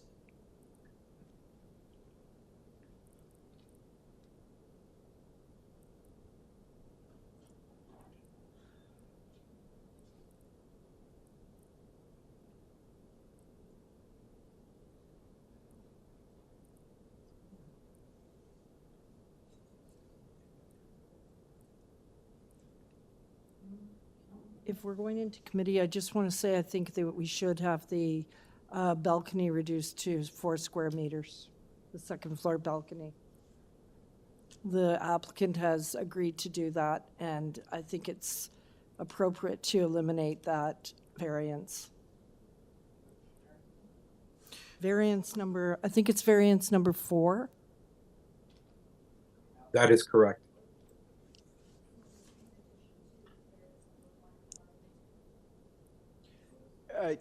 2 and 6 were amended. Oh, sorry, 1, 2, and 5. Yeah.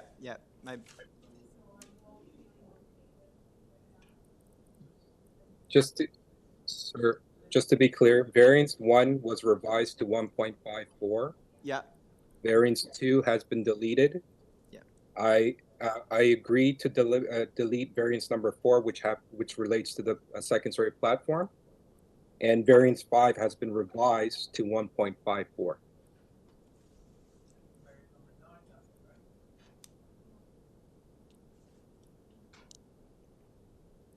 No, I was just saying the variance, just confirming the applicant doesn't want to change anything about variance number 9, because it says on the staff report in terms of to be refused. As a result of the excavation under the, which comes back to the lot coverage.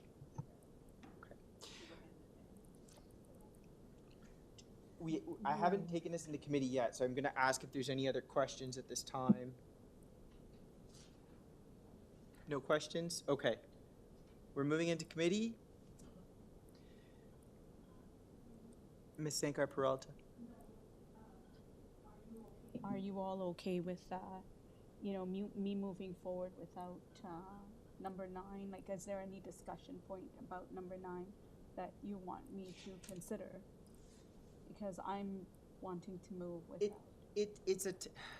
I'll comment very briefly on it. It's a tough one. I mean, I certainly don't buy it as a technical variance. I don't think because it is affecting, lot coverage also relates to other things, including, you're reducing physical space on the lot, right? And we can get into things like water issues and drainage and all that when you increase the lot coverage. However, I mean, it's practically at grade, and I do accept the submission from the applicant that in terms of massing and impact, particularly on the neighbors, because we do have neighbors that have reached out of concern, that item kind of stands out. But given that the excavation under the deck doesn't affect the neighbors, and that the deck is so low that it's effectively not even there, yeah, I mean, I will say, though, it does facilitate the walkout, so, which go be. You can tie it to the site plan and the elevation drawings, which show it as an open structure, so you can't close it in if that's what your concern is. I think so. That would be, given that we're dealing with a variance for length and depth that are considerable in this case, I think it's appropriate to tie. Okay. Okay. It sounds like we're ready for a motion. Okay. Ms. Sankar-Peralta, take us home. Yeah, it's not a problem. Through you, Mr. Chair, and thank you, colleagues, for that insightful discussion. I think based on the explanations provided by the agent here today, and I do thank the public member for coming in and sharing her concerns as well. I'm convinced that the changes made by the applicant to address the staff report and then the extra that's been done, and then the discussion around number 9 makes me want to put a motion to approve this application, and I'll make it subject to the changes made by the applicant here today, in that variance number 1 has been now changed to 1.54 meters.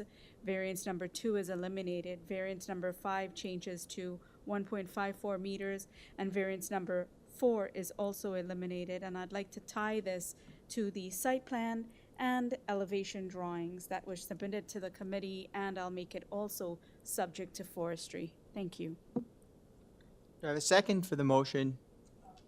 Oh. Do we have to specify that we tie it to site plan, that the rear yard sort of canopy over the deck is not enclosed?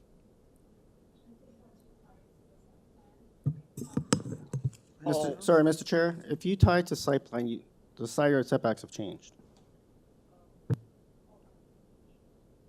We were going to tie it to elevation. So I'll withdraw this for a moment. Okay, the motion's been withdrawn. What did we, what Yeah. happened? I think we're going to remove the condition to tie substantially in accordance with to the site plan and replace that with the 2 elevation drawings, side elevations.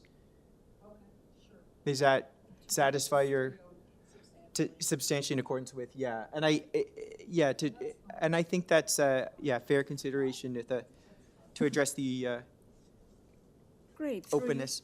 Through you, Mr. Chair, then I'll remake my motion with that minor modification, and that is again to approve this application, subject to the modifications made by the applicant here today, in that variance number 1 is, now reads 1.54 meters. Variance number 2 is eliminated.